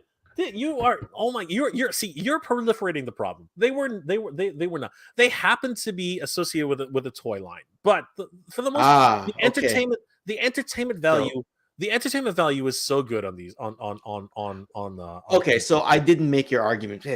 Look, I just wrote a script about, and part of it is they deregulated the laws for this. Yeah. You know, in 1982, I think it was, or 1981, and that's. Sorry, I just finished a script and that was on page 2 of the script. So you asked me at the wrong time. Ask me in 6 months when this is out of my mind. This is crazy. All right, you know what? This is going to be debated for years. I mean, this is just the way it is. My feeling is that, you know what? In order to get these things produced, there has to be a lot of money behind them, right? And one of the ways to do that is to actually, get a toy company involved. Obviously, Master Universe is self-serving. I think there's very little excuse on Master Universe. Honestly, I mean, like, we know the toy line came out first. We know that the cartoon was made to support it. With Brave Star though, I think there was something else there because they had such a rich backstory on Brave Star. He's a fucking space marshal, man. Galactic marshal, freaking strength of the bear. He's a freaking marshal who's a Native American. What do you call him? He's not American. He's a native New Texan, right? Yes. He's a native New Texan, right? New Texas. He's a native New Texan. Yes. Okay. Who arguably was there before freaking New Texas was New Texas, right? Possibly, right? yeah. Unless he immigrated with everybody else, which is possible. I mean, we just don't Mhm. know, right? They didn't actually put that part of the backstory, but he brings with him a rich native heritage, right? In fact, he channels the strength of the different animals, through the spirituality Eyes of the hawk, of the native people, right? Eyes of the hawk, strength of the bear, ears of the wolf, speed of the speed of the puma, puma. In freaking incredible! What right? a wonderful, what a wonderful character. Just in development, just in storytelling, everything about him is just incredible, right? Yeah. And I don't think that you can just make that out of a toy. I just don't think that happens. Like seriously, Wait till he gives us some curium. the Curia was again a cause and effect, right? Because Yes. there needs to be a MacGuffin, right? Much like Grayskull and the power of Grayskull, it's a MacGuffin, right? So I will ask them, because my familiarity with the cartoon was more like I barely saw it, and I caught up a little bit as an adult, and I remember the line as a kid. Does that cartoon have like an equivalent to like the Trials of Lion-O type of? Is there any? I know there's the episode called The Price. Yeah. Right. I know that's a controversial episode. Yeah. So there is an episode where it shows how Bravestar gets his powers. Okay. There's even an episode that actually shows how Shaman gets his power, like where the powers come from for Shaman. It shows the eternal struggle between Shaman and I can't remember the entity that actually. Oh man, it's on the tip of my tongue. I just can't remember him. Somebody in the chat's going to tell the actual master of Tex Hex, the one who resurrected Tex Hex from the grave. I'm not familiar enough. I would say Shao Kahn. No, that's how like my level with Brave Star is a bit shallow, right? Like it's a cool line that yeah. He's this base. If anybody remembers what his name is, he's this gigantic freaking Sauron cloud with a cow's head, a cow's skull and horns. I said it, Shao Kahn. Hex Prime. There it is. I know. Jeff C wins the prize. Jeff C wins the prize. Jeff C wins the prize. Hex Prime. Yes. Hex Prime and Shaman have an eternal struggle. Jeff C's the Stampede. No, I do believe it was Hex Prime. I think you guys are right. Dekudo. Tex Hex was a bastard. Yes, he was. He was a bastard. But you know what? That is a great story. Actually, yeah. Is it Wait, let me double check. Is it Stampede? I don't think so. Now I gotta look it up. Oh, that's all good. It is Stampede. So wait, who's Hex Prime? I thought. Okay, yeah. Hex Prime is another. Hex Prime is a different word, a different name for Tex Hex in a different. Okay, so it was Stampede. Someone's gonna watch the replay and be yelling at us. It's Stampede. It is Stampede. Yeah. Stampede and Shaman have an eternal struggle with each other, but Brave Star, is the successor of that power. So, great story, right? I have Fort Curium downstairs. It's still a huge playset. You know what I mean? It's nothing but a bunch of plastic panels, but it's special to me, right? So I'm really excited for the Marshall to be realized in plastic form once again. Do you remember the laser gimmicks, Ken? That came later on in the line? No, it was right there from the beginning. Okay, then I don't remember it. Yeah. The actual laser packs for Bravestar were right in the beginning. You could buy the deluxe versions of Bravestar without the laser packs. So it's funny because the gimmick itself in the show is they have these blasters, right? They actually have the quick draw blasters, but I think they're called Neo Blaster, something like that. I can't remember anymore. But Bravestar laser fire, yeah. I've seen these. Yeah, the deluxe versions of Bravestar came with the laser pack, the laser backpack, and a target. So basically, it was just infrared. It was just IR. and the signals can be bounced off of reflective materials like this one here, the Target Master. And what would normally happen is if like you could have a quick draw match between Tex Hex and Marshall Bravestar, and whoever won the match, it would make a sound which indicated that you got there first, right? Now the actual guns themselves were the ones that were supposed to be emitting the lasers, but that can't happen in a toy. So an ingenious move. The laser packs actually have a smaller switch at the bottom. That when you depress the laser switch, it actually pushes on the back where the switch is on Bravestar and Tex Hex, and it actually makes them do the quick draw. Great toys. Absolutely freaking amazing toys. He came with 2 pieces of curium. This is the deluxe set, though. So he came with 2 pieces of curium, the long rifle, the regular harness, which you can swap for the backpack, and the target practice gear along with the actual gun itself. Now, Bravestar actually had a full-size gun, which goes for crazy prices right now, and that to me is crazy. This thing is gigantic. So there it is. This is, what was it called again? Somebody in the chat's probably going to get to it before I do. Oh my gosh! And of course, I knew that was going to happen. Oh, your microphone fell over again. Again, Ken, it happened. It happened, yeah, a couple nights ago when we were covering the Hasbro Pulse Stream. Mega J dropped his microphone, so sorry, I'm not too much help on Bravestar here. Okay, but let me ask. Like I said, I know if you mean. Do you know anything about? Have you ever seen this gun? No, I'm literally drawing a blank right now. You've never seen this gun? Really? I'm surprised you've never seen this gun at all.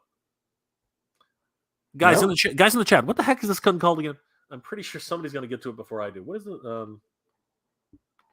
There it is. I was right. The neutral laser. Yeah. And, I have seen the box. Okay. Okay. So the great thing about the neutral. Oh, come on. Now the great thing the great thing about the neutral laser. I'm talking while I'm leaning over here. Hold on. That's all good. It's all good. Okay. So the great thing about the neutral laser is it even had a play feature with the toys. So you see the stand on the right hand side, Ken? Yes. All right. That is a place where Marshall Bravestar or Tex Hex can actually stand on top of. Okay. Do you see the little stand, the little pill-shaped stand that's sitting on top? On this thing. Oh, right yeah. I see it. You see that? So that actually pushes down. Okay. And the idea is you put both neutral lasers opposite each other, and you do a quick draw battle, and whoever wins the battle, this will pop up. See how this lever? It actually presses the lever. This pops up and makes your character fly off the stand. Huh. Yeah, as if you just fell over from being shot by a neutral. Wow, that's amazing. That's just so amazing, brother. You know what? It was a great freaking toy. It was a great toy. Let me just bring up an example of it. Let's see. Brave Star Nutra Laser.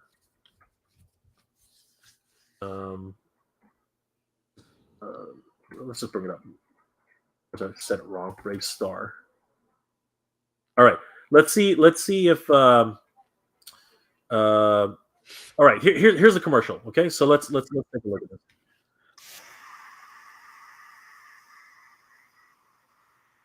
Okay. So.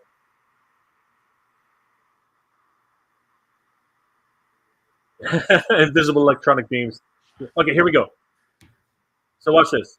He's on a neutral edge of target. Oh, that's wicked. So cool, man. Look. It was so cool. Wow. I'm gonna do that again, but it was just ridiculously cool. Like it was the toy to have back in 1986. Like it was an amazing. I am surprised that this line didn't take off more than it did, just because of how cool Tex Hex just looks. It was just a fun little gimmick, and you know what? I'm super excited, and I'm over the moon that that Ramen Toy is going to be bringing back Brave Star. We can only hope and dream for a neutralizer, which is not going to happen. But man, I think that this is going to be a really great set. Now, I believe there is something going on. I believe that Ramen is actually asking fans what configuration they want for the Marshall. I just want to be able to find the because basically he's got two different looks. One is the cartoon look apparently, and the other one is the. I wonder why it's not coming up. Anyway, it was actually the where is it here? Yeah. So do you see how what he's wearing is more of a yellow-ish tunic? Sorry, a shirt, and the other one is a white shirt.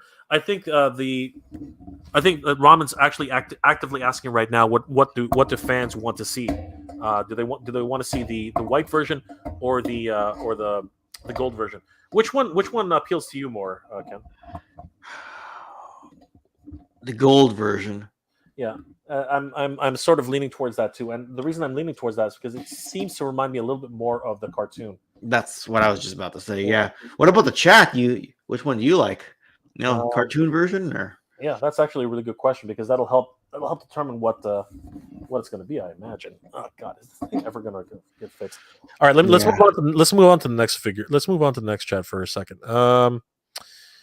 Yeah. So the other thing I really wanted to talk about as well. All right, let's go ahead and talk about this. I mean, like, there's no. Oh yeah, okay. We're not gonna not talk about this. So that the HasLab project, which just not the first, well, not the first, but actually it is the first, isn't it? The first failed Marvel project for HasLab. Yeah, for Marvel. Yeah, for Marvel. The what was it called again? The Engine of Vengeance. Yep. Ramen is offering a much another addition to it. The Happy Halloween. I think is it Happy Halloween or is it a Halloween? I can't remember anymore. I'm sure they'll tell us. I want to say Happy Halloween. That's the term I'm familiar with for this particular car. But either way, like giving it to us at lower price point, lower quantity. Basically, I don't think it's coming with a figure, but that's just what you're gonna end up dealing with when you have a smaller quantity run. But like this is gonna give people a chance because some people do want it. This unfortunately the reputation of this has kind of followed the failed HasLab and the high price of it. But hopefully Ramen, as they make this project, can help kind of rectify that. Yeah, but they have Ace and Ramen have stated that they are the blast effects are going to be there. The fire effects, the smoke effects, and again at a reasonable price point comparative to what was being asked of through the HasLab. Yes. It is going to be a much smaller run, but at the end of the day, you could add this to your collection, and it does double as many different vehicles in the Marvel universe. Well, that's just it, right? Yeah. So this is going to be something which is going to be a lot of fun, in my opinion. I'm going to go ahead and say this: I had no connection to Robbie Reyes as a Ghost Rider. He's a newer Ghost Rider, right? Most people are Johnny Blaze or Danny Ketch, right? Yeah. Because those are the Ghost Riders that many of us, if you're celebrating, what is it, 60 years? It's crazy. It's a Marvel, yeah, a Ghost Rider. Ghost Rider. I was gonna say, depending from when, because, but a lot of characters hitting 60 years now. Wasn't Spider-Man 1963 as well? Yeah. But they decided that this is the year that I believe it's 60 years of Ghost Rider. Let me just double check. Yeah. You do that. I need a bathroom break. Okay, go surprise. Yeah, it is 60 years ago I got you. Yeah. Derek Kuto, that gun was sick. Yes, it was. The neutrino gun is one of my favorite toys. I had one of these. And I had to share it with Dex. Because it was just too damn expensive. This thing as a toy, it was very, very expensive. But now trying to get one of these in mint condition is just insane. Like I think let's check the eBay prices on this. Actually, I was just there, wasn't I? Hold on, let me see. I thought I just brought it up. Anyway, whatever. ebay.com. Let's take a look at Brave Star neutrino gun or laser. Neutrino laser. There it is. All right. So right now, inbox. This thing, someone's asking $129.16 for this thing. Holy crap! And that's actually 4 bids. So sorry, they're not asking for it. This is actually people have bid this up to 129.16. Holy crap! This one is actually a pretty good example. It's got major wear on the box. So yeah, this is not, holy crap. Look at this box has been beaten up to Sunday. Holy crap. It's still got the styrofoam pieces though. That's very, very important, which is why I think it's actually the top has been folded over. There's Fort Curium. Great stuff. Right? Man, I love this thing. I you know what? If I can get a good example of the neutrino laser, I would definitely be going for it 100%. This is it's a neutral laser, neutral laser. Yeah, think about this, guys. 100 people are willing to pay, have bid this up to 129.16.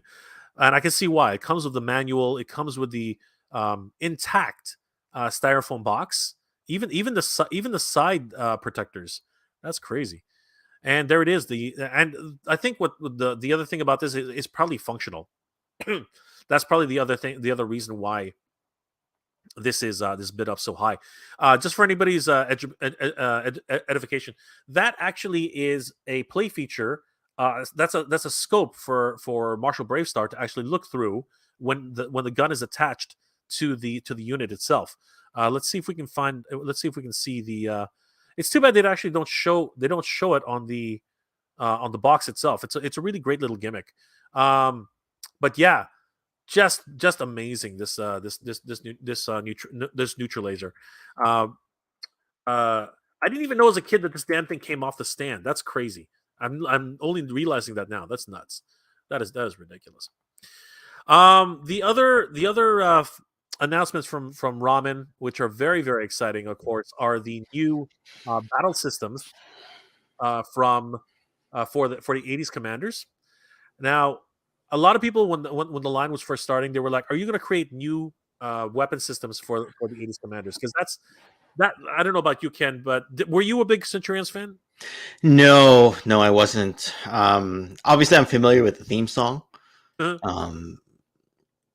So I'm not as, it's funny, not a Centurions guy, barely a Brave Star guy. A lot of deep into Mask though. I don't know. I mean, this is the line they're deepest into when you look at the number of products that's on the Ramen site. Is it not? So, but I really appreciate the fact that they're actually creating weapon systems for these, because yes.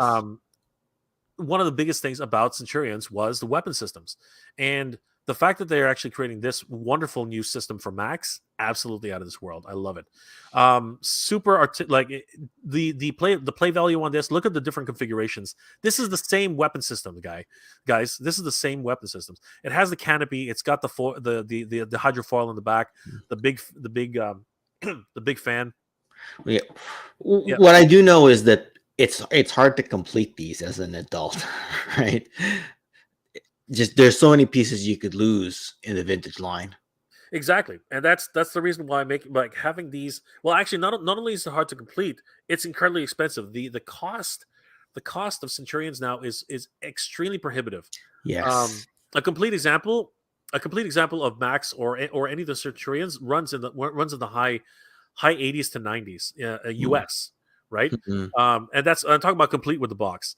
And I'm not even talking about the inserts. I'm just talking about the figure loose inside the box. It's not bad though. That's not bad, really, when you think about it. The problem is the fragile nature of the figures. They were not made of the best plastic, and the joints would often break. Normally, you're going to find a Centurion with an arm loose, and you have to basically slam it in there just to get it to stay. Mm-hmm. So the fact that Ramen is actually making these updated versions of the toys, I'm all for it. This is just crazy. And as I said, the configurations are nuts. You can remove the fins and just have it into this configuration. And again, just a lot of play value here, because this is all included in this in that play system. Just great stuff. Oh man, like it's just, I don't know, just flashing through the photos, you just kind of stop and look in awe. Yeah. And here's some of the more glam shots that we can see here. And yeah, just I can't wait to get these into the line. It looks so great. Love the colors, love the details. The price point hasn't been announced yet, but I actually it has. What am I talking about? This one is actually available for pre-order right now. From what there it is. So Oh, there it's you on go. the early bird. Don't if you guys are already trying to collect the 80s Commanders right now, don't sleep on this. There is an early bird sale happening right now. So it is on the early bird price of only $69.95 US. Regular price is going to be $100 USD, which in my opinion for a complete sorry, what am I talking about? This is actually just Max himself. My apologies. I thought the Yeah. let's see the where was it? There it is. It was, yeah. I was gonna say. second foil. That's right. So right now it's on sale for 112 USD. Regular price will be 160 USD. And honestly, for all the tooling and the manufacturing that's available for this thing, I have to say, I don't think that 112 is a bad price at all. To be perfectly honest with you. Now, this was a one season cartoon, right? Like it was only a handful of episodes. And it was gone, I think, right? Or did it go for a while? I think in terms of like I believe it hit 2 seasons. Let me just Did it? Okay. No, let me just double check. Like, would you have been into this line? I mean, it's not exactly GI Joe-esque, but I mean, it kind of crossed the line between vehicle and figure. But which would make it Transformers-esque a little bit, right? What's my other love? Yeah, maybe. But I think the scale is what threw a lot of people off. I mean, they were I think they were big. They were 9-inch or 10-inch figures. They were crazy. Yeah, they were big. So, was it ever on your radar? No. Not at all. Other than remembering the theme song. Did the cartoon play in your stations? I remember the theme song, but not much else. So it could have just easily been a commercial, and then I saw the theme song as an adult, maybe, and then maybe I transposed the two together. For all I know, right? Oh. It says here that it was. It completed a 65 episode run, so I think you're right. I think it was only it was 2 seasons. Okay, yeah. It was. Oh wow, yeah. That's really long because like the first season of Mask was 65 episodes, right? So hold on. Let alone, right? Let's see here. So Mask ran 2 seasons at 75. 75. So the first season was 65. The second season was 10 episode racing, I think. Actually, I don't think that's the case. Hold on. No, you want to bet? I'll bet you a Mondo Trap Jaw that it is the case. I'm gonna. Well, again, I'm not 100%. So the first release was season 1 was 65 episodes. And the second season was a 10 episode. You are correct. You are correct. The first season consisted of 65 episodes. So you have my address to send the Mondo. Auto racing instead of crime fighting listed only 10 episodes. Wow. Can you even list that as a second season? That's ridiculous. Now you can in the Netflix era of 45-minute episodes. Well, that's the thing, right? Things have really truncated quite a bit. So, but there's the thing, right? With Centurions. According to them, 65 episodes was 2 seasons. So how did they split that up, right? Because syndication requires at least 60 episodes. I know that for a fact because that's how Robotech had to be combined in order to get this. A lot of early seasons did not get that many episodes, right? Like first season of Transformers was 16 episodes, right? So for all we know, this got cut in the middle of the second season or something. Okay, all right. So this is I don't know if you can even. That's not even to me. This disingenuous. All right. So because by this notion, how they split this up? GI Joe had like way more seasons. Okay, so they're considering the 5-part miniseries a season. So that would coincide with the way GI Joe did their first. I guess, the Mass Device and Revenge of Cobra. Yeah. That's crazy. So those were considered seasons then. That is weird.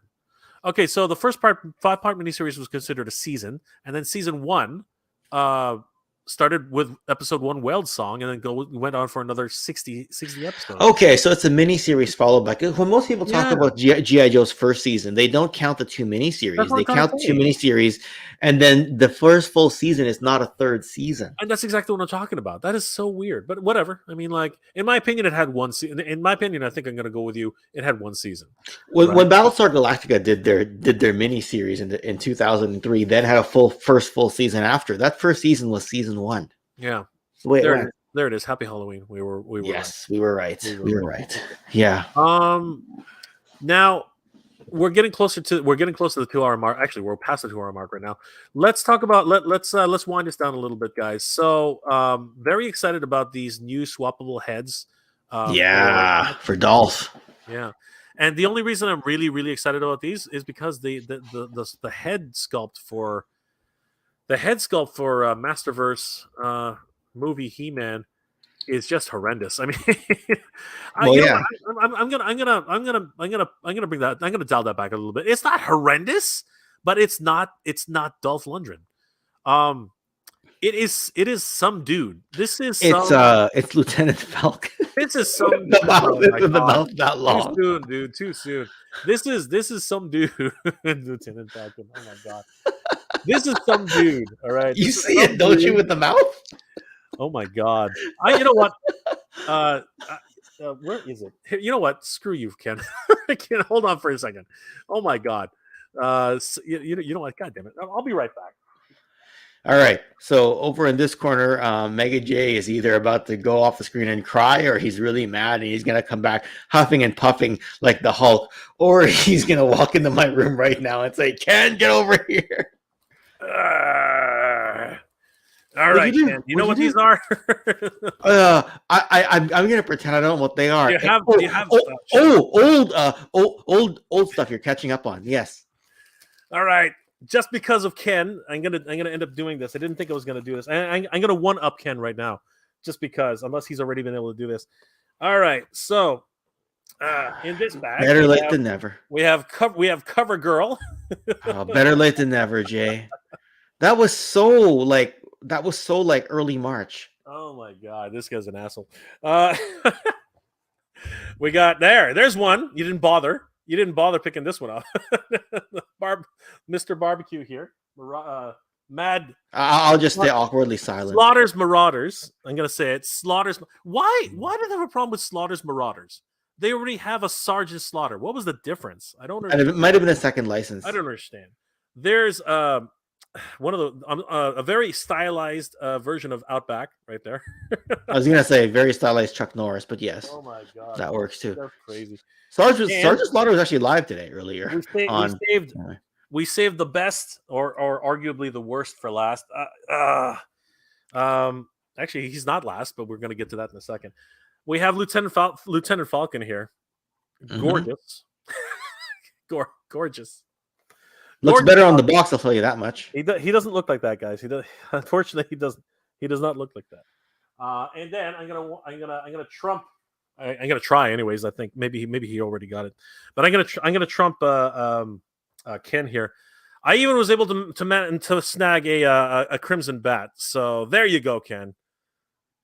You probably already got it. No.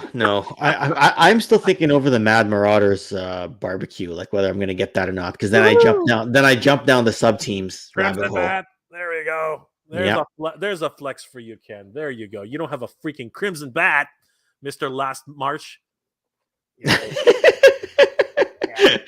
That was so last March, Jay. Last March. It's still in March. Oh, God. Us forward-thinking folks. Give me your belt. Give me your belt, Ken. Give me your belt. Just give it to me now. Right. A sharpshooter. It's going to take a sharpshooter to get that. Just give me your damn belt. Oh my gosh. Hatter's in the house. I went in all 3 Ramen Dolph heads. The Masterverse head is going on a spear. Oh my god. It's going on a bike. It's going on. Hatter would too. Like Hatter is gonna put on a pike. Oh my gosh. Next to a falcon head. Nova Region's in the house. What's going on, Nova? Lieutenant Falcon. Did you mean Don Johnson? Yes, I did mean Don. Actually, this is not Don Johnson. This is definitely not Don Johnson. This is some dude he is. This is some dude he is. This is some dude he is. Marty McFly, sorry I'm late to the party. Do we have an updated release on the Machina? That is a good question. I think, unfortunately, I thought it was May, June was this first one. Yeah, I think Ramen had to leave. Unfortunately, I haven't seen him in a while. Let me see if he texted my phone because he corrected me earlier on the Mold Masters. My phone buzzed the second I said it wrong. My phone buzzed. Pretty much. Hatter says Ramen Toy is shaking up the game. Please save the Thundercats. Release Wily Cat first. Oh my gosh! Yes, you know what? I like the Thundercats. I think they're getting better, but the last few faces really need an upgrade. They got honestly, as a lot of people have noticed, the G.I. Joe faces are looking pretty damn good. Same thing with the Same thing with the Silverhawks latest Wave 2. Where the hell's Wave 1? It went back to the factory. That's what happened. So yeah, looking a little bit up right now. Looking a little bit up. So yeah, definitely getting all of our kicks out now. Any word from Ace? Nothing yet. Okay. Let me see if I can. Sorry, guys. Where's that thing I had? There it is.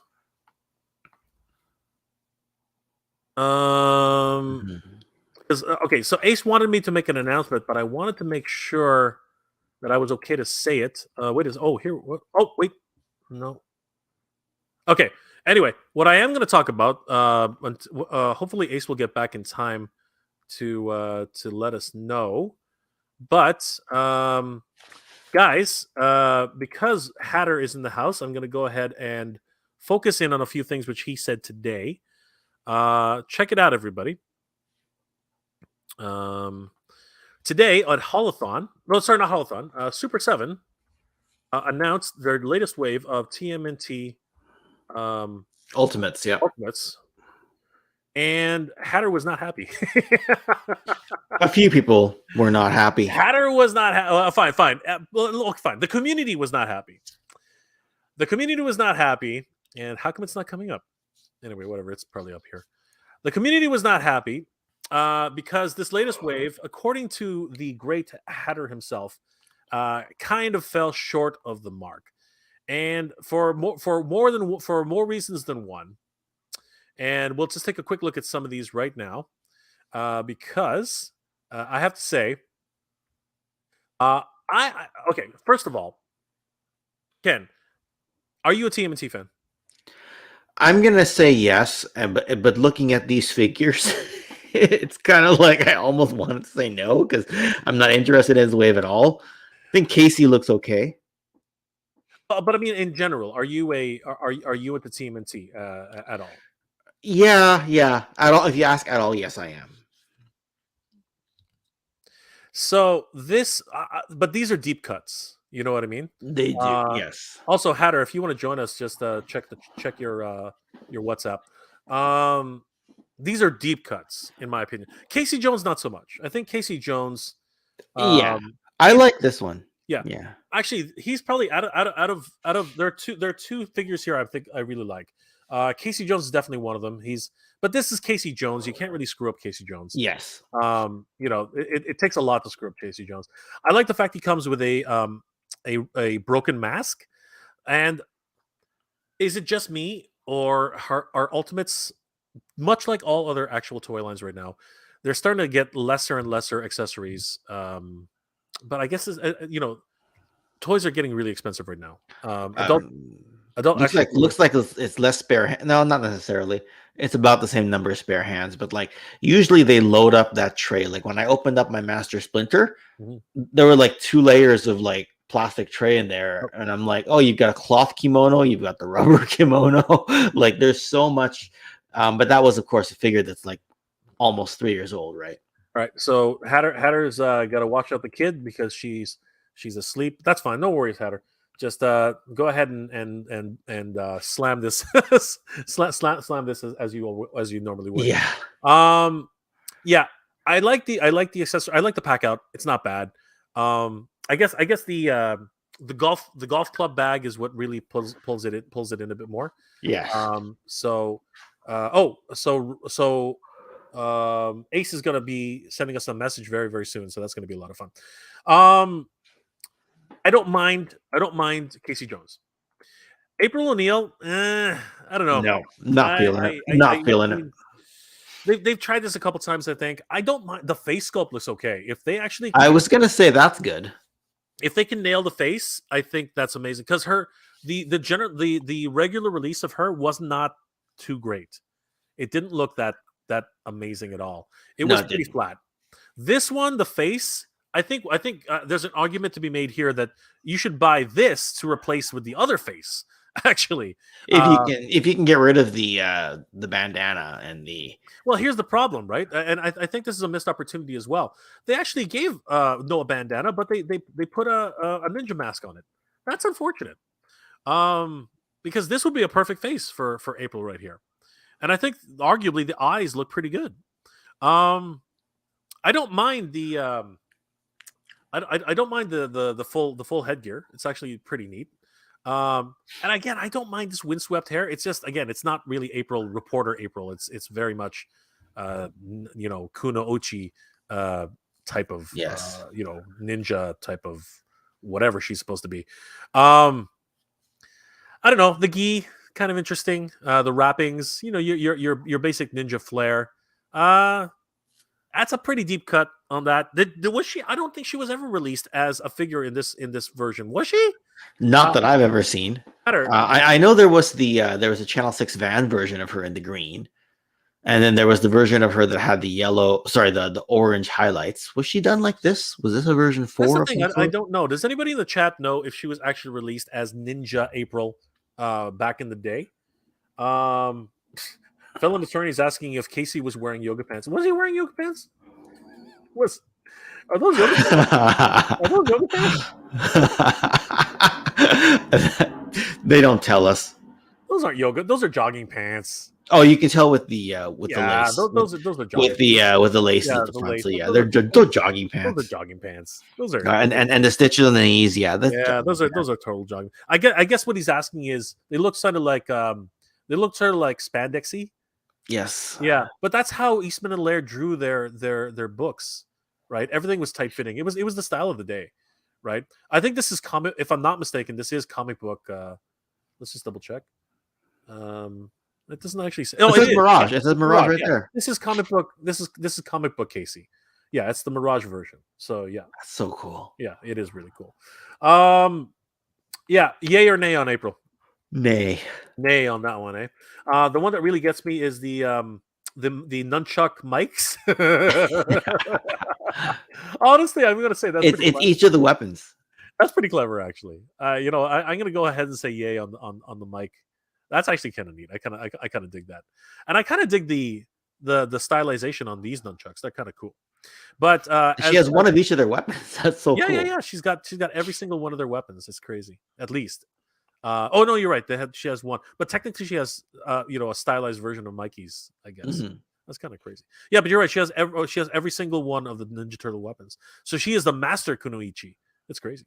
But technically the turtles know how to use all of their weapons. We can see that in the Last Ronin, right? They just specialize in their own pack-out style. She still got her gun camcorder. Just funny in that way. I don't know. If it were me, I would buy it for the head alone. But yeah, not really feeling this one. Not really feeling this one at all. Now, arguably the one that's really cool is Rocker Leo. I actually kind of like this guy. You know what? All right. I don't know how to feel about it. It's a cool gimmick, but I don't know how to feel about it as a whole package as a figure. He's a deep cut. He's a really deep cut. Hatter says, I think this is a take on Zebra April. On Zebra April, really? Is that a take on Zebra April? Let's have a look at Zebra April. Spell. Let's have a look here. Images. Playmates. Hold on.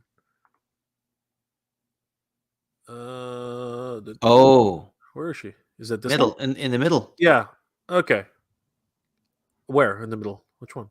Is that not her? Oh, I'm sorry. I'm just looking at the hair. Yeah. I think that's what they're talking about. Hold on.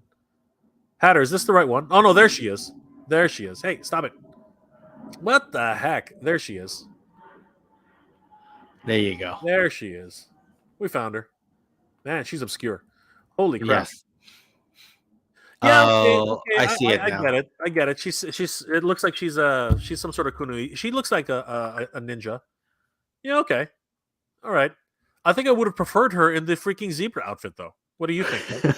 No, I'm serious. Well, yeah, because it goes to if you're gonna go different, go different. Okay, yeah. Hatter says that wouldn't fly in 2030. I don't know. Yeah. He's also saying that this is more like workout April. The problem is though that the renders look promising. I'm dreading the final product. See Super 7 April. I know that's what I said. I just said that. She was known workout as no. Oh, she was known as workout. That's why I couldn't find her. So this was actually known as workout April. But you know, it can't be any worse than stripper than hooker April, right?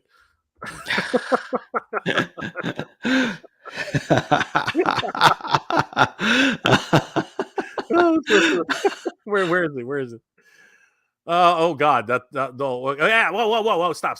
Okay, that was not the right. Hold on, I saw it really quick there. Oh my God, wait! Gotta get out of here really quick. Jeez, Louise, there she is. Ravishing reporter April. Guys, okay, so this was actually released. This was. Couldn't you have just Googled like punk hair, crazy hair April? I didn't know what she was called. So it's widely rumored that this was actually made as a joke. It's widely rumored that this was actually made as a joke, and it just like for some. I mean, look, she's got freaking lower ankle anklets. She's got anklets, ankle bracelets. Yeah, ankle. Well, dude, those aren't even bracelets. I don't know what. Like they've got studded anklets. Like you got to be kidding me. High heeled. I'm sorry, those are stripper heels. Jesus Christ. She's got. Oh my God, this is not right. This is freaking terrible. It's really bad.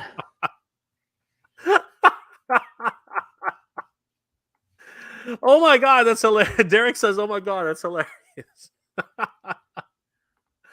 Lordy, what was April doing in that one pick, dude? You don't want to know. I brought up the wrong movie. Yeah, you made the wrong search. I brought up the wrong movie. I didn't actually look at what you typed into the search, but I can only imagine you typed hooker. I don't think they can make this now too sexy or whatever, dude. I'm trying to get Playmates to fire me. That can be taken so many ways. That's why we're laughing. It's like, which Playmate you talking about? Oh my God, that's crazy. Holy crap. Chris didn't know about this April. Dude, not many people do. She's actually very rare. She's actually a very rare example. I believe if somebody remind me, did they have to pull her? I think they had to pull her. I don't think she lasted long on the shelves, and that may be why she's rare. Okay, so I think what they were trying to do, and I think it was just misguided. I think they were trying to get girls to play with these boys' toys. That's why she actually has the actual hair, the doll hair, right? She actually has the doll hair. But one of the main things you need with doll hair is a freaking comb. I don't think she came with a stupid comb. Let me just double check. Ravishing. And the name was ridiculous too. Ravishing. Ravishing. Ravishing. Ravishing reporter April. Yeah. So does she even? What does the pack out come with? She doesn't come with a gosh darn comb. How are you supposed to? How are you supposed to play as a? Wow, she's out of stock. I wonder why. How are you supposed to play with this? How are you supposed to play with this as like? You can't comb her hair. You can't comb her damn hair. You buy a Barbie doll. And you know what? Let's go ahead and see just how far this guy wanted to get fired. Because he really wanted. I think this guy really wanted to get fired. Electrical socket April. Oh, Ramen's back. Ravishing Rick Rude. Ravishing Rick April.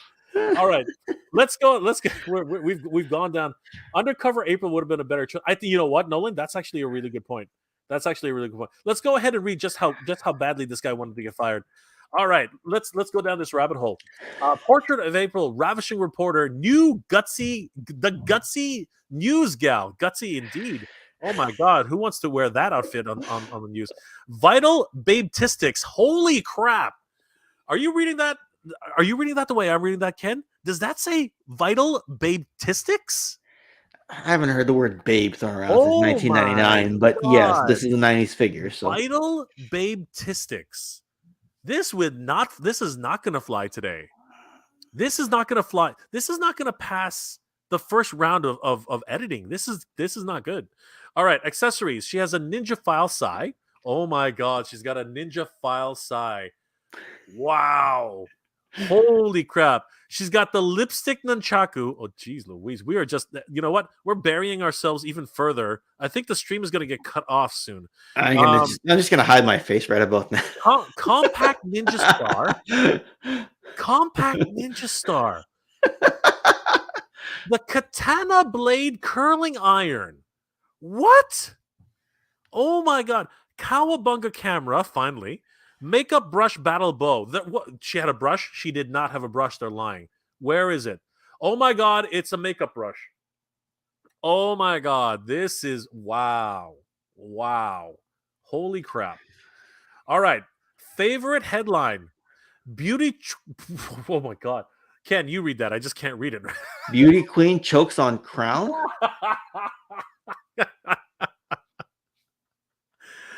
Crown Royal? Oh my God, she is a featherweight. She weighs 99.9 pounds. Depends how tall she's supposed to be. And she's wearing chains. Dude, that's still a spinner. I mean, that's still a feather. I can't believe I just said that. That's still a featherweight, my friend. That is still a featherweight, no matter which way you look at it. And she's wearing chains. Why did they feel it was important to say wearing chains for the weight? What does that even mean? Oh my God. All right, I'm gonna hazard reading this because the stream is gonna get shut down. Flash. This just in. April is the world's most ravishing reporter. What does that mean?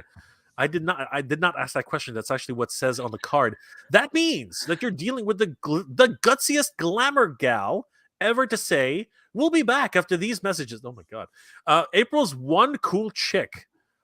Wow, they put babe and chick in the same in the same file card. Yeah, they said on episode. Oh my God, let's say by the bell. So this is getting better and better. This is getting worse and worse. This is getting worse all the time. She's got the power of the bob. Oh my God, I read that wrong. Oh my God, she's getting the power of the bob. The bob. I said bob. She's getting the power of the bob in wave. What is a bob in wave? Don't put that one into Google. What is a bobbin wave? Whoever has guts right now, type in bobbin wave. What is a bobbin wave? And it's not a boobin wave, it's a bobbin wave. Thanks to her real rooted hair with no comb. You put in every other freaking accessory except for a freaking comb. And what she lacks in brawn, she makes up in brains. Really? The Smart Sister Super Chick. They said chick.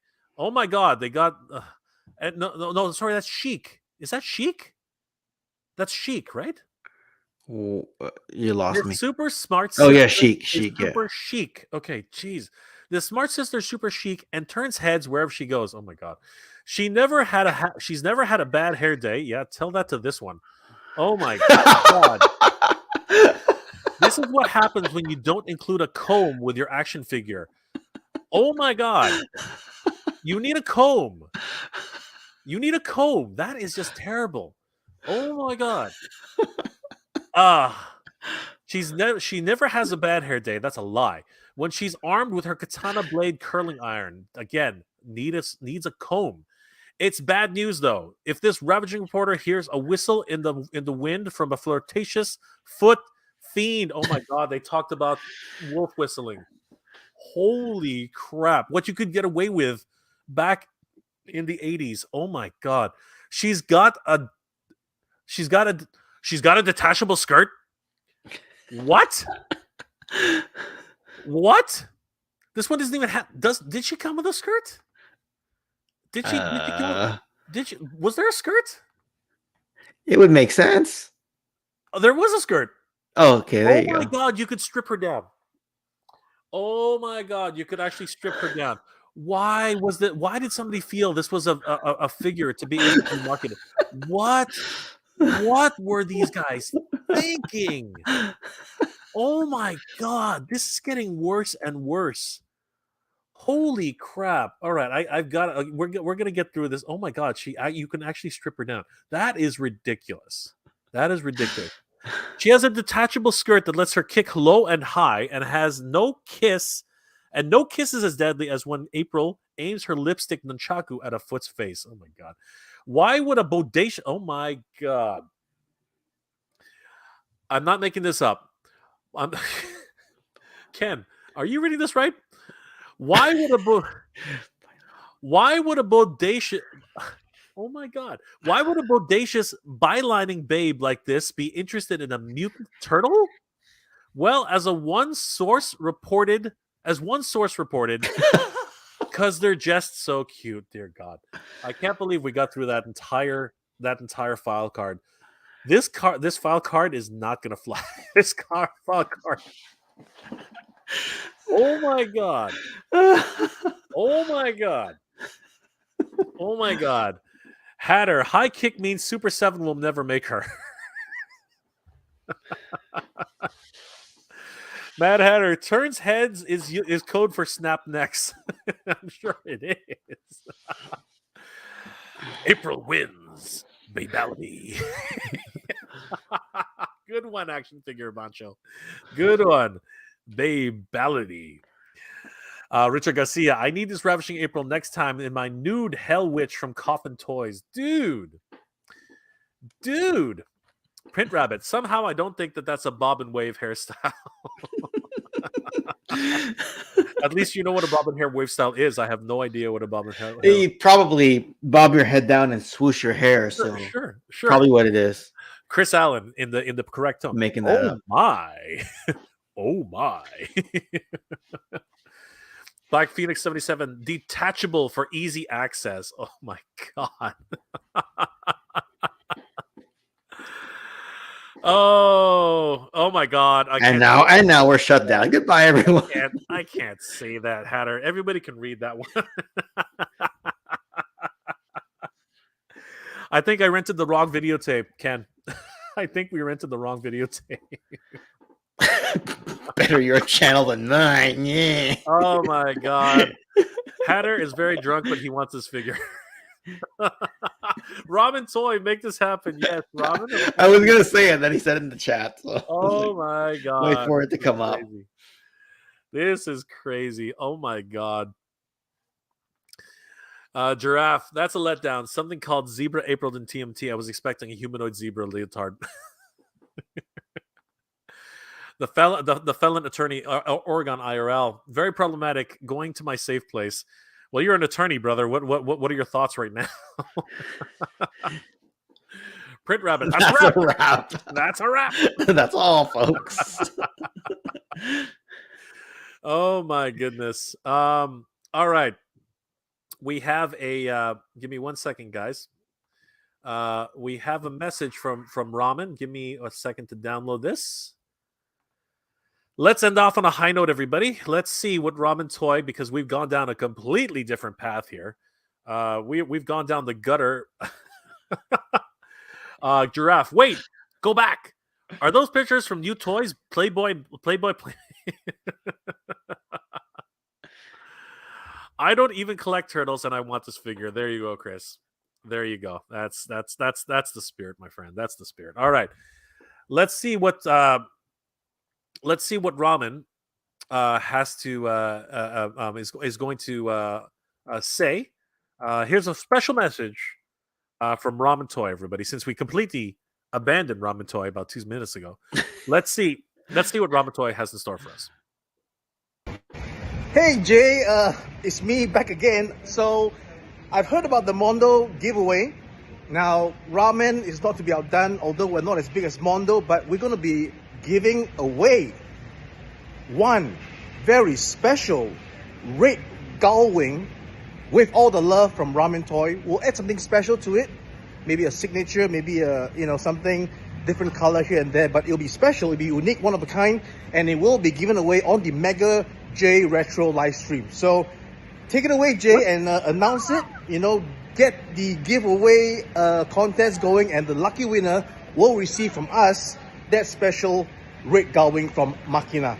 Take it away, Jay. Back to you. What? He put you on the spot just like you put me on the spot a while ago. I love it. With a giveaway. Except this is a red Gullwing. That's insane. What the hell just happened there? Congrats, buddy. You get to give away a Machina red Gullwing. Okay. We should just start calling my channel the giveaway station. Like, what the hell? What?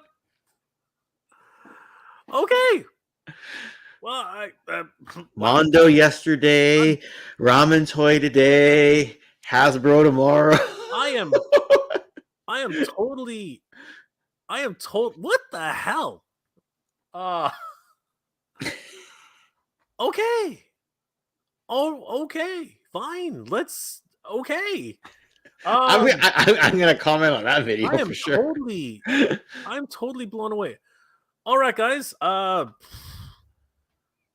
I mean, I didn't say it. Ace said it. So, guy, apparently we're doing a giveaway. What the hell? Okay, fine. We just put you right on the spot. God damn it. Look at that smile. I know, with a smile. Thank you, Ace. Jesus Christ. All right. So, guys, you heard it here today. Because now I've totally... oh, my God. No, go back. All right. So, apparently... and you know what am I doing? Thank you, Ace. Thank you, Ace of Ramen Toy.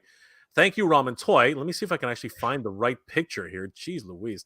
All right, guys. So you heard it here just now.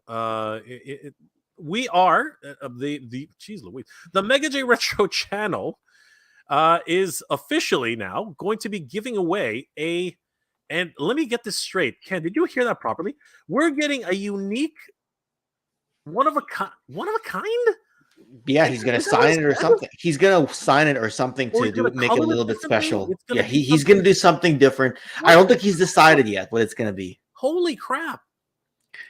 Ace thought this through. He could have he trusts you out of anyone to make this work. I am totally blown away. I love it. So we all here got to witness it live. I love it. All right, so guys.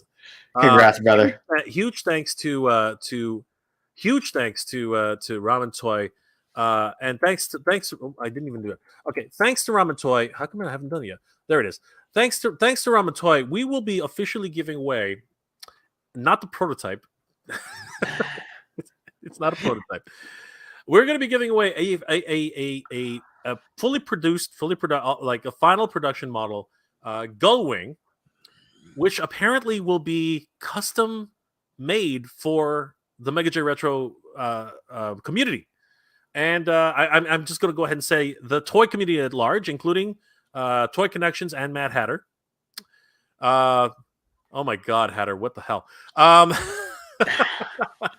No. Call your buddy Fred for that one.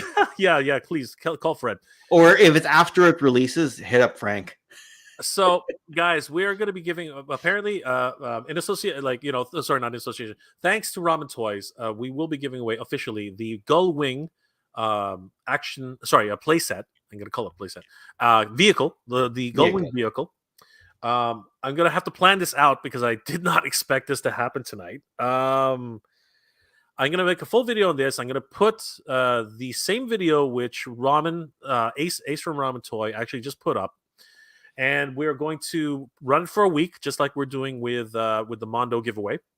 So, guys, be sure you subscribe to the channel, and be sure to like and comment on the video that I'm going to make soon. Not this one, the video that we're going to make soon. I'm going to put a unique hashtag on it, and you will have a chance to win your very own Machina Gullwing vehicle. So, guys, if you are Mask fans, now is the time to get ready And it will probably be signed by the Ramen Toy team, which would be amazing. And apparently it's going to be a one of a kind vehicle. So very, very crazy. Holy crap. Jonathan, ooh, Jay, I know it's just crazy. This is nuts. Nolan says, "Oh my god, no matter what, that's so awesome." Ace, absolutely, it's just ridiculous. Derek Kuto, that's awesome, Ace. Matt Hatter reviews. Oh shit. Jonathan Chong. Okay, who's next to top that? Oh my god, this is getting ridiculous now. Mark's 7 the issue. Another giveaway. I'll take it. Oh, Tom is in the house. What's going on, Tom? Action figure photography. Wow, very nice. Good luck, everybody. This is great of Ramen Toy. Absolutely, 100%. That's amazing. Matt Hatter. Next up, the attorney. No. Like I said, no. Ask your buddy Fred for that one. No. Richard Garcia. God bless you, Ace and Ramen Toys. Yes, just crazy. Attorney of the Lips. Wow, way to go, Ramen Toy. Ace is the place with all your favorite toys. He is the man. Clapping for Ace. Nolan, signed would be pretty sweet. Yes, I think signed would be amazing. Mark 7 to issue hashtag Gullwing giveaway. Nice. I might add to that, but we'll see what happens.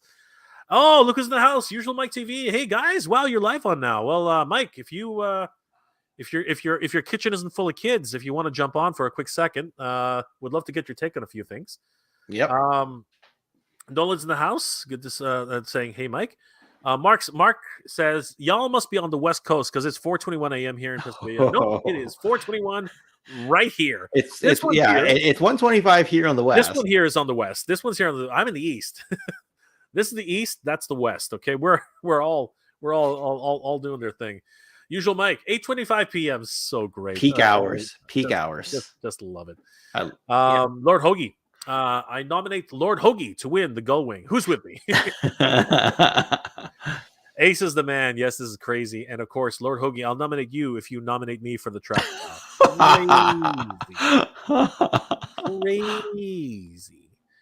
Crazy. I'm not sure we're going to be able to get Mike on tonight. If he's up for it, we can do something quick. But Mike, if you're still in the chat, let us know if you want to hop on. Mike can do the after show. He can end just in time for TKO. Oh my gosh, that's crazy. I'll send Mike the link if he wants to hop on. He can hop on, but he doesn't have to. Mike, no obligation, no stress, but there's the link if you want it. Just to hop on really quick if you want to just say hi.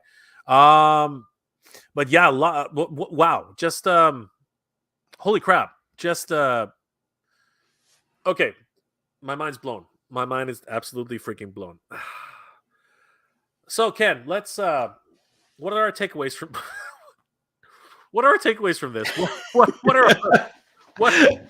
How do we wrap this up? How do you follow up? How do you follow that up? How do you do that? That's like, well, yes, you do a very quick geek proud and broadcast. No, we gotta wrap this up. Oh my god, that's just, oh my god. How do you follow it up? How do you follow that up? You wish Ramen Toy an amazing future. Of course. Just be like, this is not only the start of, like a community gesture, right?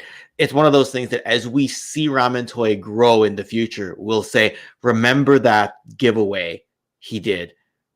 And we'll look back and we'll be like, those were the inception early days of Ramen Toy when it becomes like a much bigger company with a lot of product behind. Ace has a lot of passion. He's going to be around for a number of years. So that's kind of my take on it, is making memories here. Yeah, I'm definitely on that same train. Wow, just crazy. As you said, the future for ramen is looking very, very bright.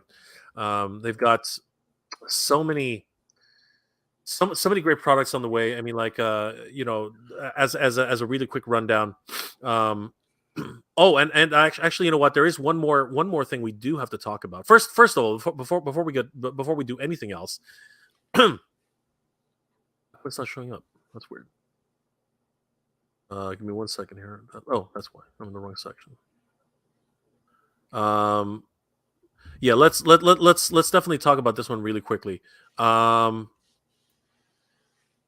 Since it's all okay. So guys, first of all, there is a more updated version of the shark, and I think they are taking some of our comments into consideration because these do look like there's no way these pop up. there's no freaking way those pop up. No. But I like it. I like it, and it's looking pretty sweet. So definitely, guys, we're seeing some amazing things coming down the pipeline. But one thing I failed. Okay, so the other thing is the prototype for Maverick. Yes, is coming along. The Maverick is coming along. So February 21st, 2023, they're going to do a live stream. Sorry, they already did it. They already it must be late, but they already did their live stream. Sorry, they already did. What the hell is this? Is that Arnold Schwarzenegger? I am so curious about this. I am so. It's a figure of Ace. I am. That's Ace's figure. Yes, it is Ace's figure. Absolutely, that is crazy. And we're being joined by a very special guest, late night, but this is early for him, pretty late afternoon. Usual Mike, what's going on? It's prime time. Thank you for having me. Oh, Thank you for having me. It's good to see my two favorite Canadians on screen. There they are. Love it. Hello, Love everyone it. in the chat. How Yeah, many 100 people watching. how many time zones are we in now? This is crazy. I'm on the east. He's on the west, and you're on the other side. I'm in the far east. You are all over the place. Just It crazy. is Saturday night, 8:30 at night for everyone watching. Crap. It is Saturday morning right now for both of us. 4:31 a.m. And what time is it over there, Ken? 1:30 a.m. 1:30 a.m. Wow. We're in completely different time zones right now. How are you doing, my friend? Good. You know what? Since we got you here, Yes. we're talking about Ramen Toy tonight. Have you had a chance to take a look at any other products at all, or Just what you had on the screen just just what before. we have on the screen, right? I was just shocked that you were live at this hour. I just sat down and you refresh your feed and you see who's live. And Maggie J's live. What? So it just keeps. Sometimes when you have really good stuff to talk about, it just keeps going. And I know at the end of 2022, there, Mike, you said you wanted to get with more more with Collabs. creators, Yes, collaborate. yes. You know, whether it's like this or whether it's a pre-produced, and you've been doing exactly that for the start of 2023. So it's been fun. If you haven't already, definitely go check out Usual Mike and Usual Toy, Mike, yeah. Toy Connections. Thank Usual Mike does like everything GI Joe and Star Wars. Great content, and of course, and Indiana Jones. And Indiana Jones. Yeah, Indiana Jones guy. Yeah. We'll make a Transformer guy out of you yet. Transformers. Just thought I need another franchise. That's all right, Mike. What you do right now is just awesome, and we do love it. Quick, just quickly, what a crazy set of reveals for GI Joe fan stream. Oh, good. What Good. Not a snoozer at all on any of them. What was your take on the whole live stream, Mike? I'm glad the way that they proceeded with. We're going to show you the digital reveals or name only reveals, digital reveals, and then the stuff in hand. That worked out just. It's seamless. It didn't jump around too much, but it's all classified. No retro. No what's what I'm looking for? No O-rings. They haven't talked about them in a while, but I'm very happy about what they showed, and the packaging change not talked about but shown. That was interesting as well. I'm what happened to the O-rings? Have they abandoned them? Like they seem to be only packing. They seem to be doing collabs nowadays. You gotta buy a HasLab to get them. well, no, or you have to buy Transformers.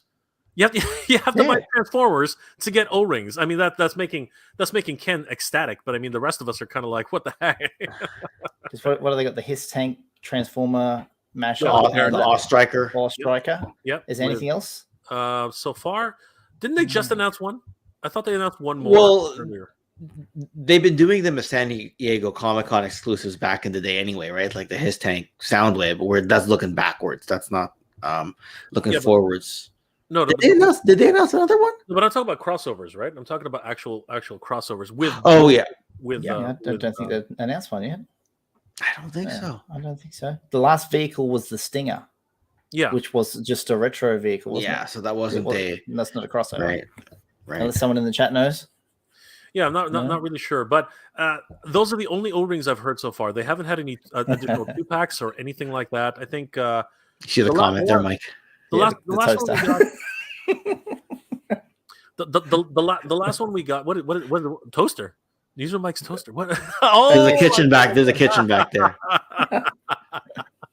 That is so hilarious. It's a first. It's a toaster from the future. Yes, but Mike's far into the future. He's already at 8 a.m. We're still back at 4:35 a.m. Everyone always asks me. It's like when they know that I'm a long time into the future. They go, "Oh, can you tell me the score of the Super Bowl?" It's like, sorry, the guy before you already bribed me. That is so crazy. He just makes up the name of a team for the Super Bowl. Cute Cult says Megatron his tank with the Baroness was one of them. Yes, but then they also it was I think the last one was actually the All-Striker.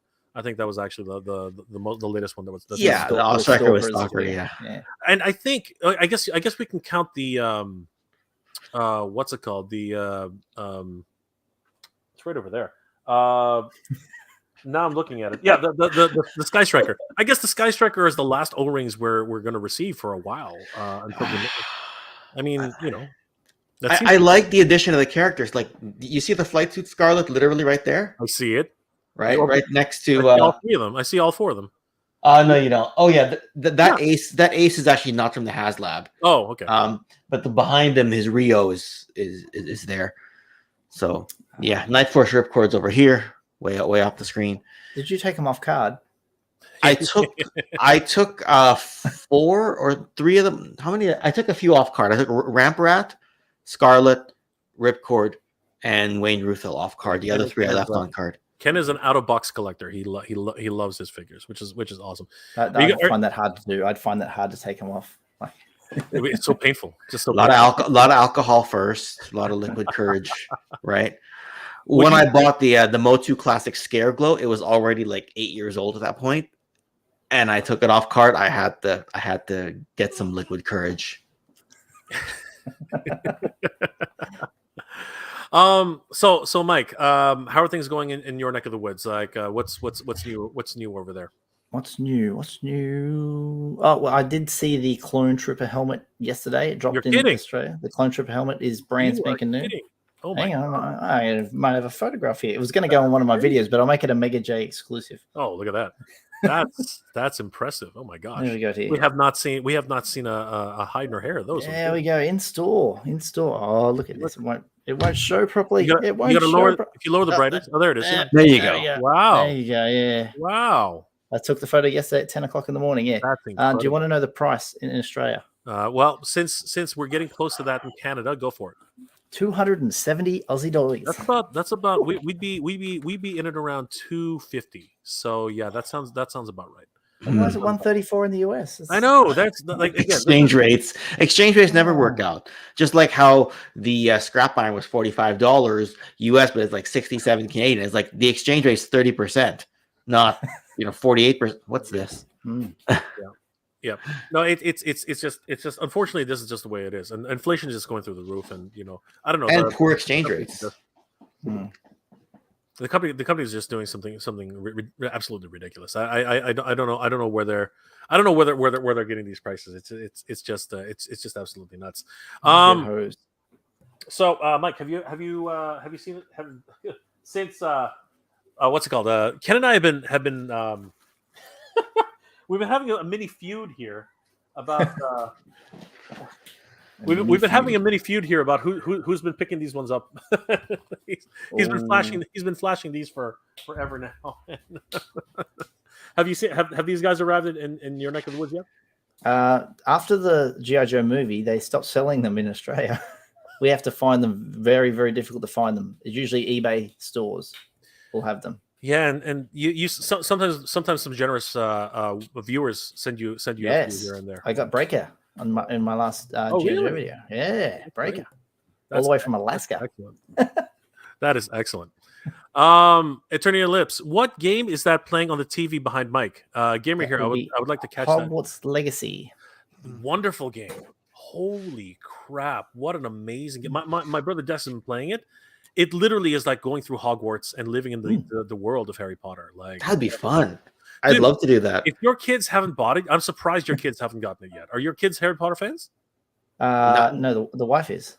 Well, I was asking Ken actually. Ken, are He's seen Harry Potter, the first movie. That's about it. So I'm surprised. Get him into the books. The books are excellent, really. They are. I could get him to read Is that more. your wife playing, or is that your son playing, Mike? It's my wife playing. Oh my god, she's a real fan. Then What's it? What's it called again? It's called Hogwarts Legacy. I'd love to play a student and live the life of a wizard. Dude, honestly, It's one of his. if you're a wizard, if you're into Harry Potter, definitely buy the game for your kids. It's a great game. It is a really great game. Derek Kuto, Jay, I found 2 classified retro Crimson Guards at Walmart. You're kidding me, really? They're impossible to find. Oh my gosh, that's great. Good stuff.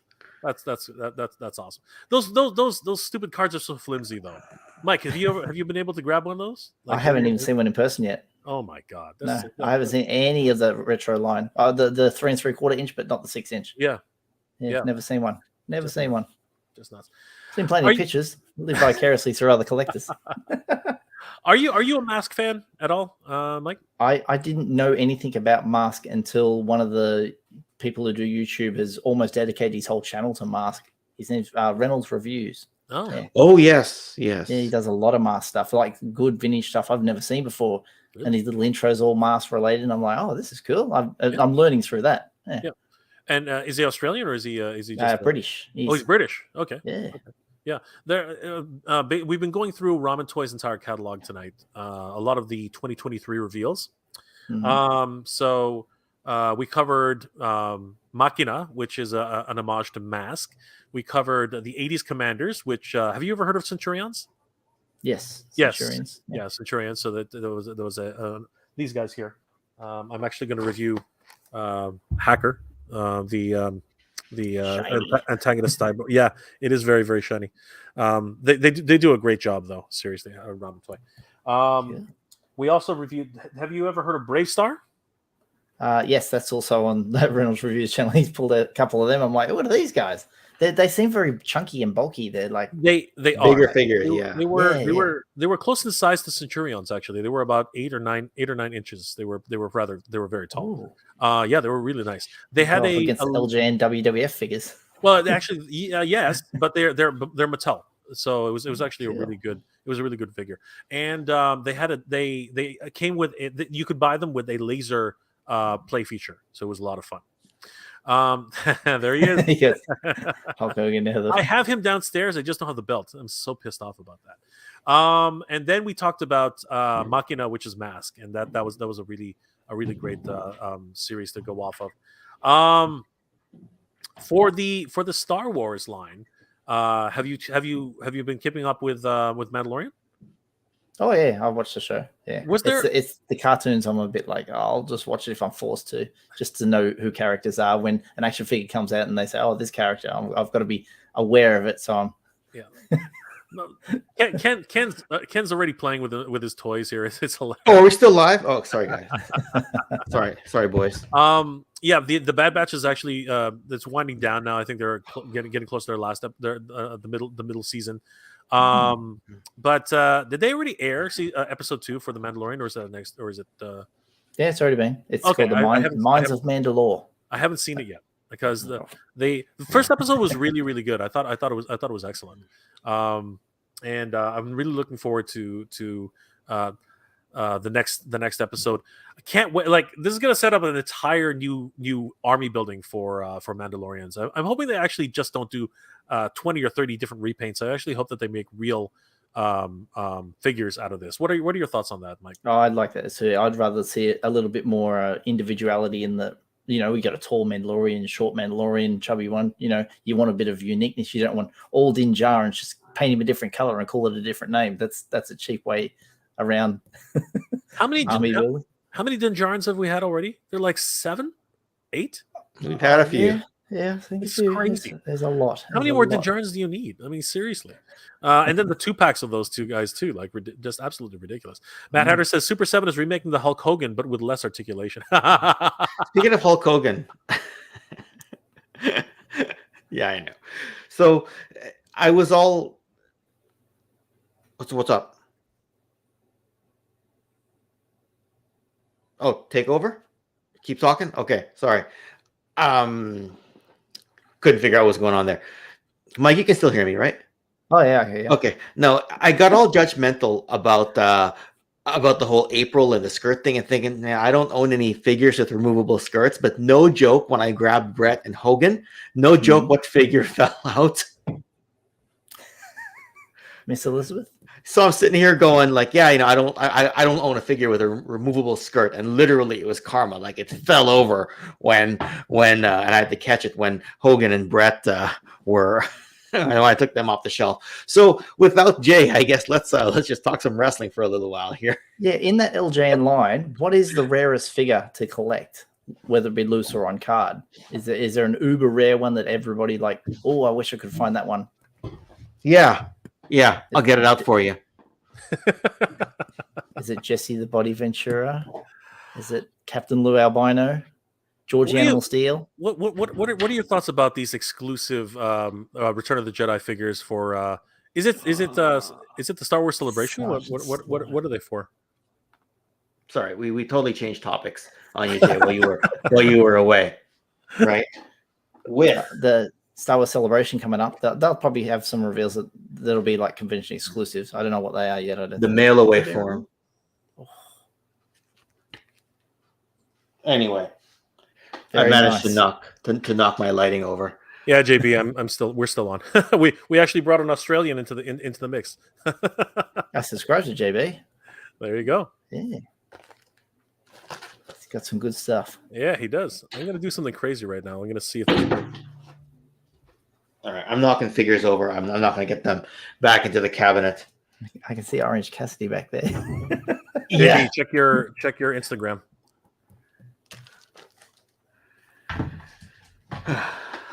What's up, my friend? Yeah, guys. By the way, definitely subscribe to JB's Toy Trunk. Great YouTuber. We've had some dealings. We've done some trades before, and he's got a great toy room. Oh my god, he's got such a great toy room. It's just absolutely incredible. Sergeant Slaughterhouse. You got the merch. This is Hazel's channel. The Slaughterhouse. Yeah.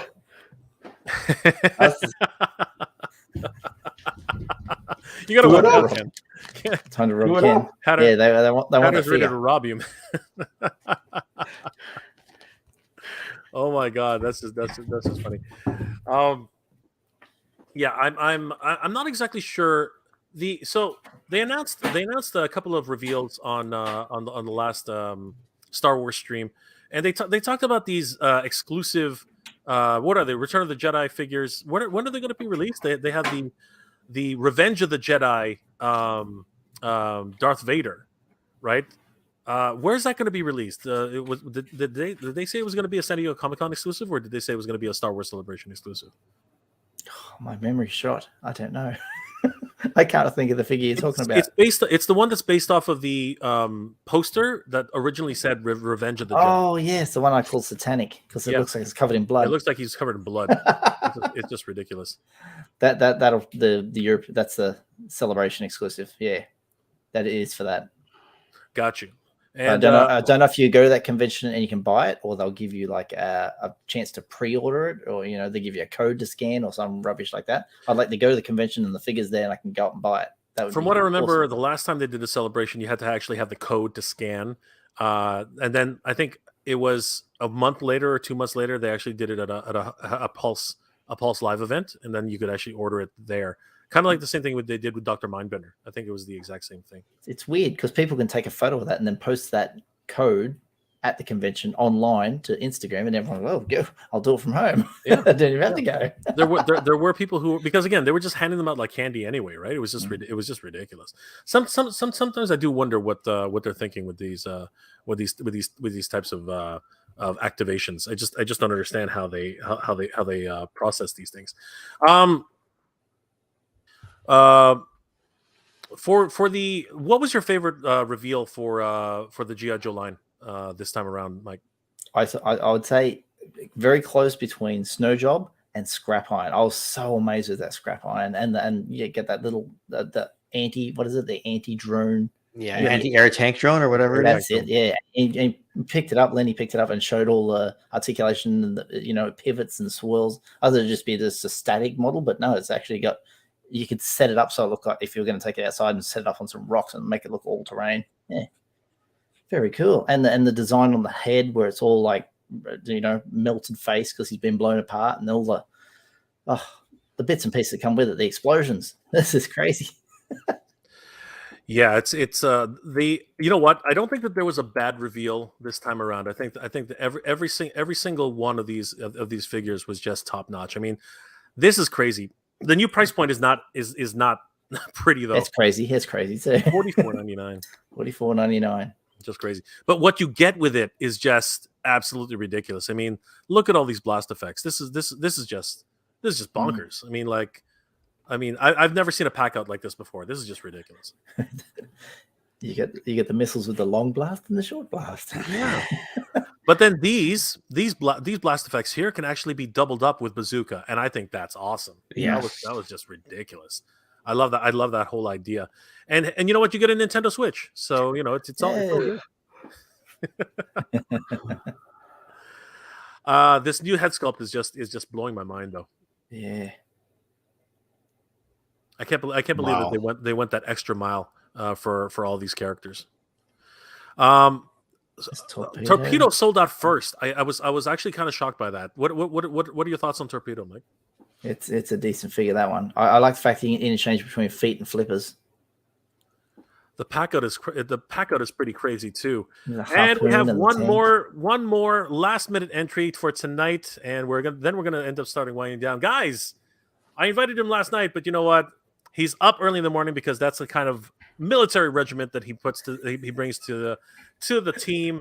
It is JB's Toy Trunk, everybody. JB, hey, what's up, everyone? Hey, what's up? Can you guys hear me okay? Yeah, we can hear you fine, JB. All right. Hey, you messaged me, Jay, all day yesterday, and I was really trying to get on, and I was like, man, I got to get to bed early to wake up early, and look at this. You're still here. Saturday morning, just like the cartoons. You get up early Saturday morning, watch the cartoons. That's right. Yeah, 5 a.m. Saturday morning. Yeah, it's crazy. It's like, I do have to get to work here in a little bit, but thanks for sending that link out. And hello, everybody. What's up, Ken and Mike? First time, I guess, talking. We messaged a lot, but good morning to everybody. So, yeah. I think this is the first time we've met on a live stream, isn't it? Yeah. It's finally great to see JB. JB and I actually connected a long time ago. It's been like 2 years now, or 2 or 3 years now. Mm-hmm. And you know what? I'm gonna say it out loud. I kind of feel bad now, JB. Like you and I did this great trade, and then like not even a year later, you can't you can't throw these things away. You literally. They're like Baroness is everywhere. You know what I mean? Like, yes. You can't walk five steps in a Walmart without a Target without seeing her. It's just so I feel bad, man. I really do.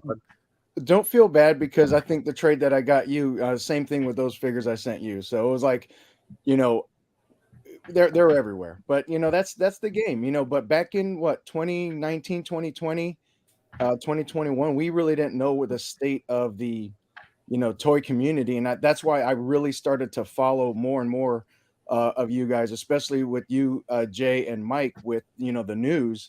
What's out there? Can we get out there? Can we go out and hunt? So when we're looking for G.I. Joe classified, Cobra Island, it was just like it's nowhere to be found. And then now it's we got Wakandos everywhere. We got figures on clearance, and it's I don't know if it's a good or a bad thing, but I'm just glad that me as just a pure toy collector, I'm able to go out and get it.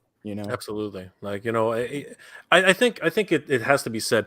We are living in a golden age of 80s Renaissance toys. You know what I mean? Like this really has been a pure resurgence. I mean, you just have to look behind me, behind you, behind all of okay. So Mike's in the kitchen, but we just have to look at everything. He's got Harry Potter on the screen. It's all good. But we just gotta be happy for everything that's happening right now. What are your since we're all here, and Derek actually asked a really good question. What are your guys' thoughts on the Super 7 G.I. Joes? Because honestly, I'm actually pretty surprised. I gave my thoughts on Wednesday, so I'll let these two fine gentlemen answer. Yeah, JB, what are your thoughts? Jim. Well, I like them. I love the Super 7 line, but I'm just so into the G.I. Joe classifieds that I don't think that I could step into the the Super 7 line.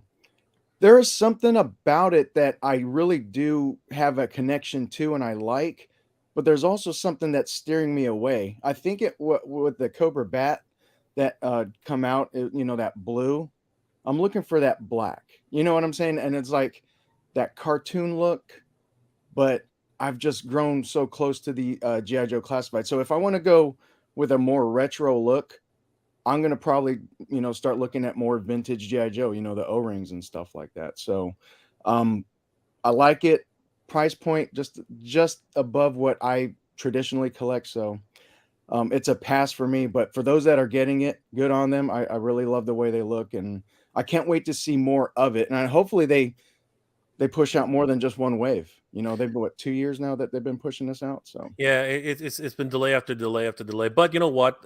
For me anyway, what's finally come out is I'm relieved because Super 7's facial sculpts have been a hit and a miss, and this one seems to be a hit. So I'm hoping for that. Mike, what are your thoughts on the Super 7 Sunbow versions? Are you talking specifically about 6-inch or 3 3/4? These are the 7 inches actually for the 7-inch. Yeah, the 7-inch figures. I have seen photos of them. I don't know what they look like in person because I own a couple of the 3 3/4. I like them because as I was collecting all the retros and they stopped that line, I could collect figures from the Super 7 like Major Blood that they didn't make, and now I have a Quinn, Snake Eyes with the blue and the Red Ninja, and I really love them because they're not available in the retro line. And also you can go back and get vintage as well, but this just complements it because you got a card back that you can never get. So yeah, I'm for them, but I want to see what one of those 7-inch ones look like, in person. That'd be nice. Yeah, absolutely. I totally agree.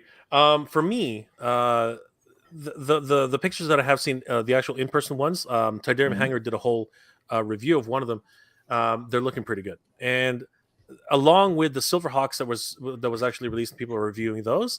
I'm actually getting very more confident that these versions and the way they look will be very good. Here's my problem right now. I'm so far in to the to the classified versions. I'm not going to stop, but I have to say, if I get these two in hand, these Sunbow versions, if I get them in hand. I got a dilemma because I'm a cartoon guy all the way. So my problem being is that if these guys are as good in hand, I might just need to make a dedicated Sunbow shelf, and that's going to kill me because I'm so in on this line. And the real problem, as Ken mentioned a long time ago, is these things take a year, like and a half sometimes to get another wave out, and that's tough. That really hurts. They've already announced Wave 2. Did they announce Wave 3, guys? I can't remember, Ken. I don't remember if they announced Wave 3. I think it's still Wave 2. I think we're still on Wave 2. I haven't seen Wave 3. Yeah, and I think that the waiting time for Wave 2 is going to kill me. I think that's basically what's going to happen. So I don't know. It's a tough call. It's a very, very tough call. Well, guys, you know what? JB just got in, but I wanted to take this opportunity to bring him in because we've been trying to connect for so long. And we finally got a chance to be on. But guys, thank you so much for being here. It's been an absolute pleasure. Mike, thank you for being here. On the last minute. Huh? Awesome. Thank you for having me on. Well, of course, at any time. It's always tough to do these things, especially we're all three of us are in different times. Well, actually, I think JB and Ken are in the same time zone. No, actually, you're not. No, Ken. No, JB, you're in my 2 a.m. time here. right now. You're 5 o'clock in the morning right now, right, JB? Yep. Okay, so you're in the east. You're like me. Good morning. My second alarm's about to go off. Yeah. Oh my God. There you go. But guys, I wanna give a huge shout out to all my guests tonight. Definitely check out JB's Toy Trunk. Great. You got to check his toy room tour the other day. Absolutely epic. Definitely check out and subscribe to JB's Toy Room. Subscribe to Usual Mike, especially if you're into G.I. Joe or Star Wars. Just an amazing channel, seriously. Of course, check out my very good friend, Toy Connections, Ken. But guys, before we log off, please let everybody know how they can reach you. We'll start with JB. JB, how can people reach you? Well, just like how Jay said, just find me on YouTube and Instagram, JB's Toy Trunk. Guys, I really appreciate you letting me sneak in for a few minutes. For everybody out in the toy community, just like I always say in my videos, just enjoy the ride in life. Guys, this is toys and collectibles. This is nostalgia. It's fun. That's what it's supposed to be about. So have a great weekend, everybody. And thanks again for having me on. Thank you, JB. Sure. Guys, definitely like and subscribe to JB's Toy Trunk. Mike, how can people reach you, my friend? You can reach me at Usual Mike Television on YouTube. Usual Mike TV. It's just TV, not television. On Instagram, and Usual Mike 30 on Twitter. Usually just posting a lot of the videos and stuff that I've put out. There's like advertisement. Yeah. Great stuff, guys. Definitely check out Usual Mike TV and give him a like and a follow. Tell me Jay sent you. Ken, my friend, how can people reach you, and what are you up to in the next few days? You can catch me scowling at Mad Hatter in the chat for announcing that apparently I'm giving away an LJN Sergeant Slaughter. Yeah, that's a dare that I turned down gladly. So you can find me right here, right now, scowling at Mad Hatter. If this is my scowling face, I don't think he's very scared. He's sitting there going, "I'll just take that Sarge from you, Ken. If that's your fighter face." Anyway, so if Mad Hatter doesn't take away my LJN Sergeant Slaughter, you can find me on the Toy Connections YouTube channel, spelled 2 words, or Toy Connections spelled 1 word, on Instagram. Otherwise, you can find me lying down about to pass out on a Friday night, only to hear the phone go ping and a StreamYard link from Mega J Retro. So you find me on here as well, usually in my sleepy voice. That is, he always reminds me he stayed up later than me, so I gotta tough it out till he wakes up in the morning a couple hours from now and gets a StreamYard ping from me. So you can find me attached at the hip to Mega J Retro as one of us dares the other to go on early, and the other one dares the other to go on late. Did I use that other? Whatever. It's too late or early in the morning. All right. And now back to the show. No. Guys, definitely. And that was the weather. Yeah. Guys, definitely check out Toy Connections. Check out JB's Toy Trunk. Check out Usual Mike Television. Give them a like and a follow. Tell them that Jay sent you. Guys, thank you so much for being here tonight. Oh my gosh, still 73 people in the chat, even at 5:02 a.m. in the morning. You guys are crazy. They're animals. They're a bunch of animals. Thank and you I love so much it. for being here, I guys. love You it. are amazing. Mike is just getting ready for dinner. We're getting ready to go. He's getting ready to go to work. I'm getting ready to go back to bed. Ken gets to go to sleep for a few more hours. You suck, Ken. But guys, thank you so much for being here tonight. It's been an absolute pleasure. I hope you're all doing well and staying safe. Last comments before we log off. Apparently, Lord Hoagie says that Ultimates Wave 3 was announced. Awesome. I wonder who's in it. We're gonna have to take a look and see who's in that wave. Wildor says, "Good night, everyone." Yeah. Good night, Wildor. Good night to you, my friend.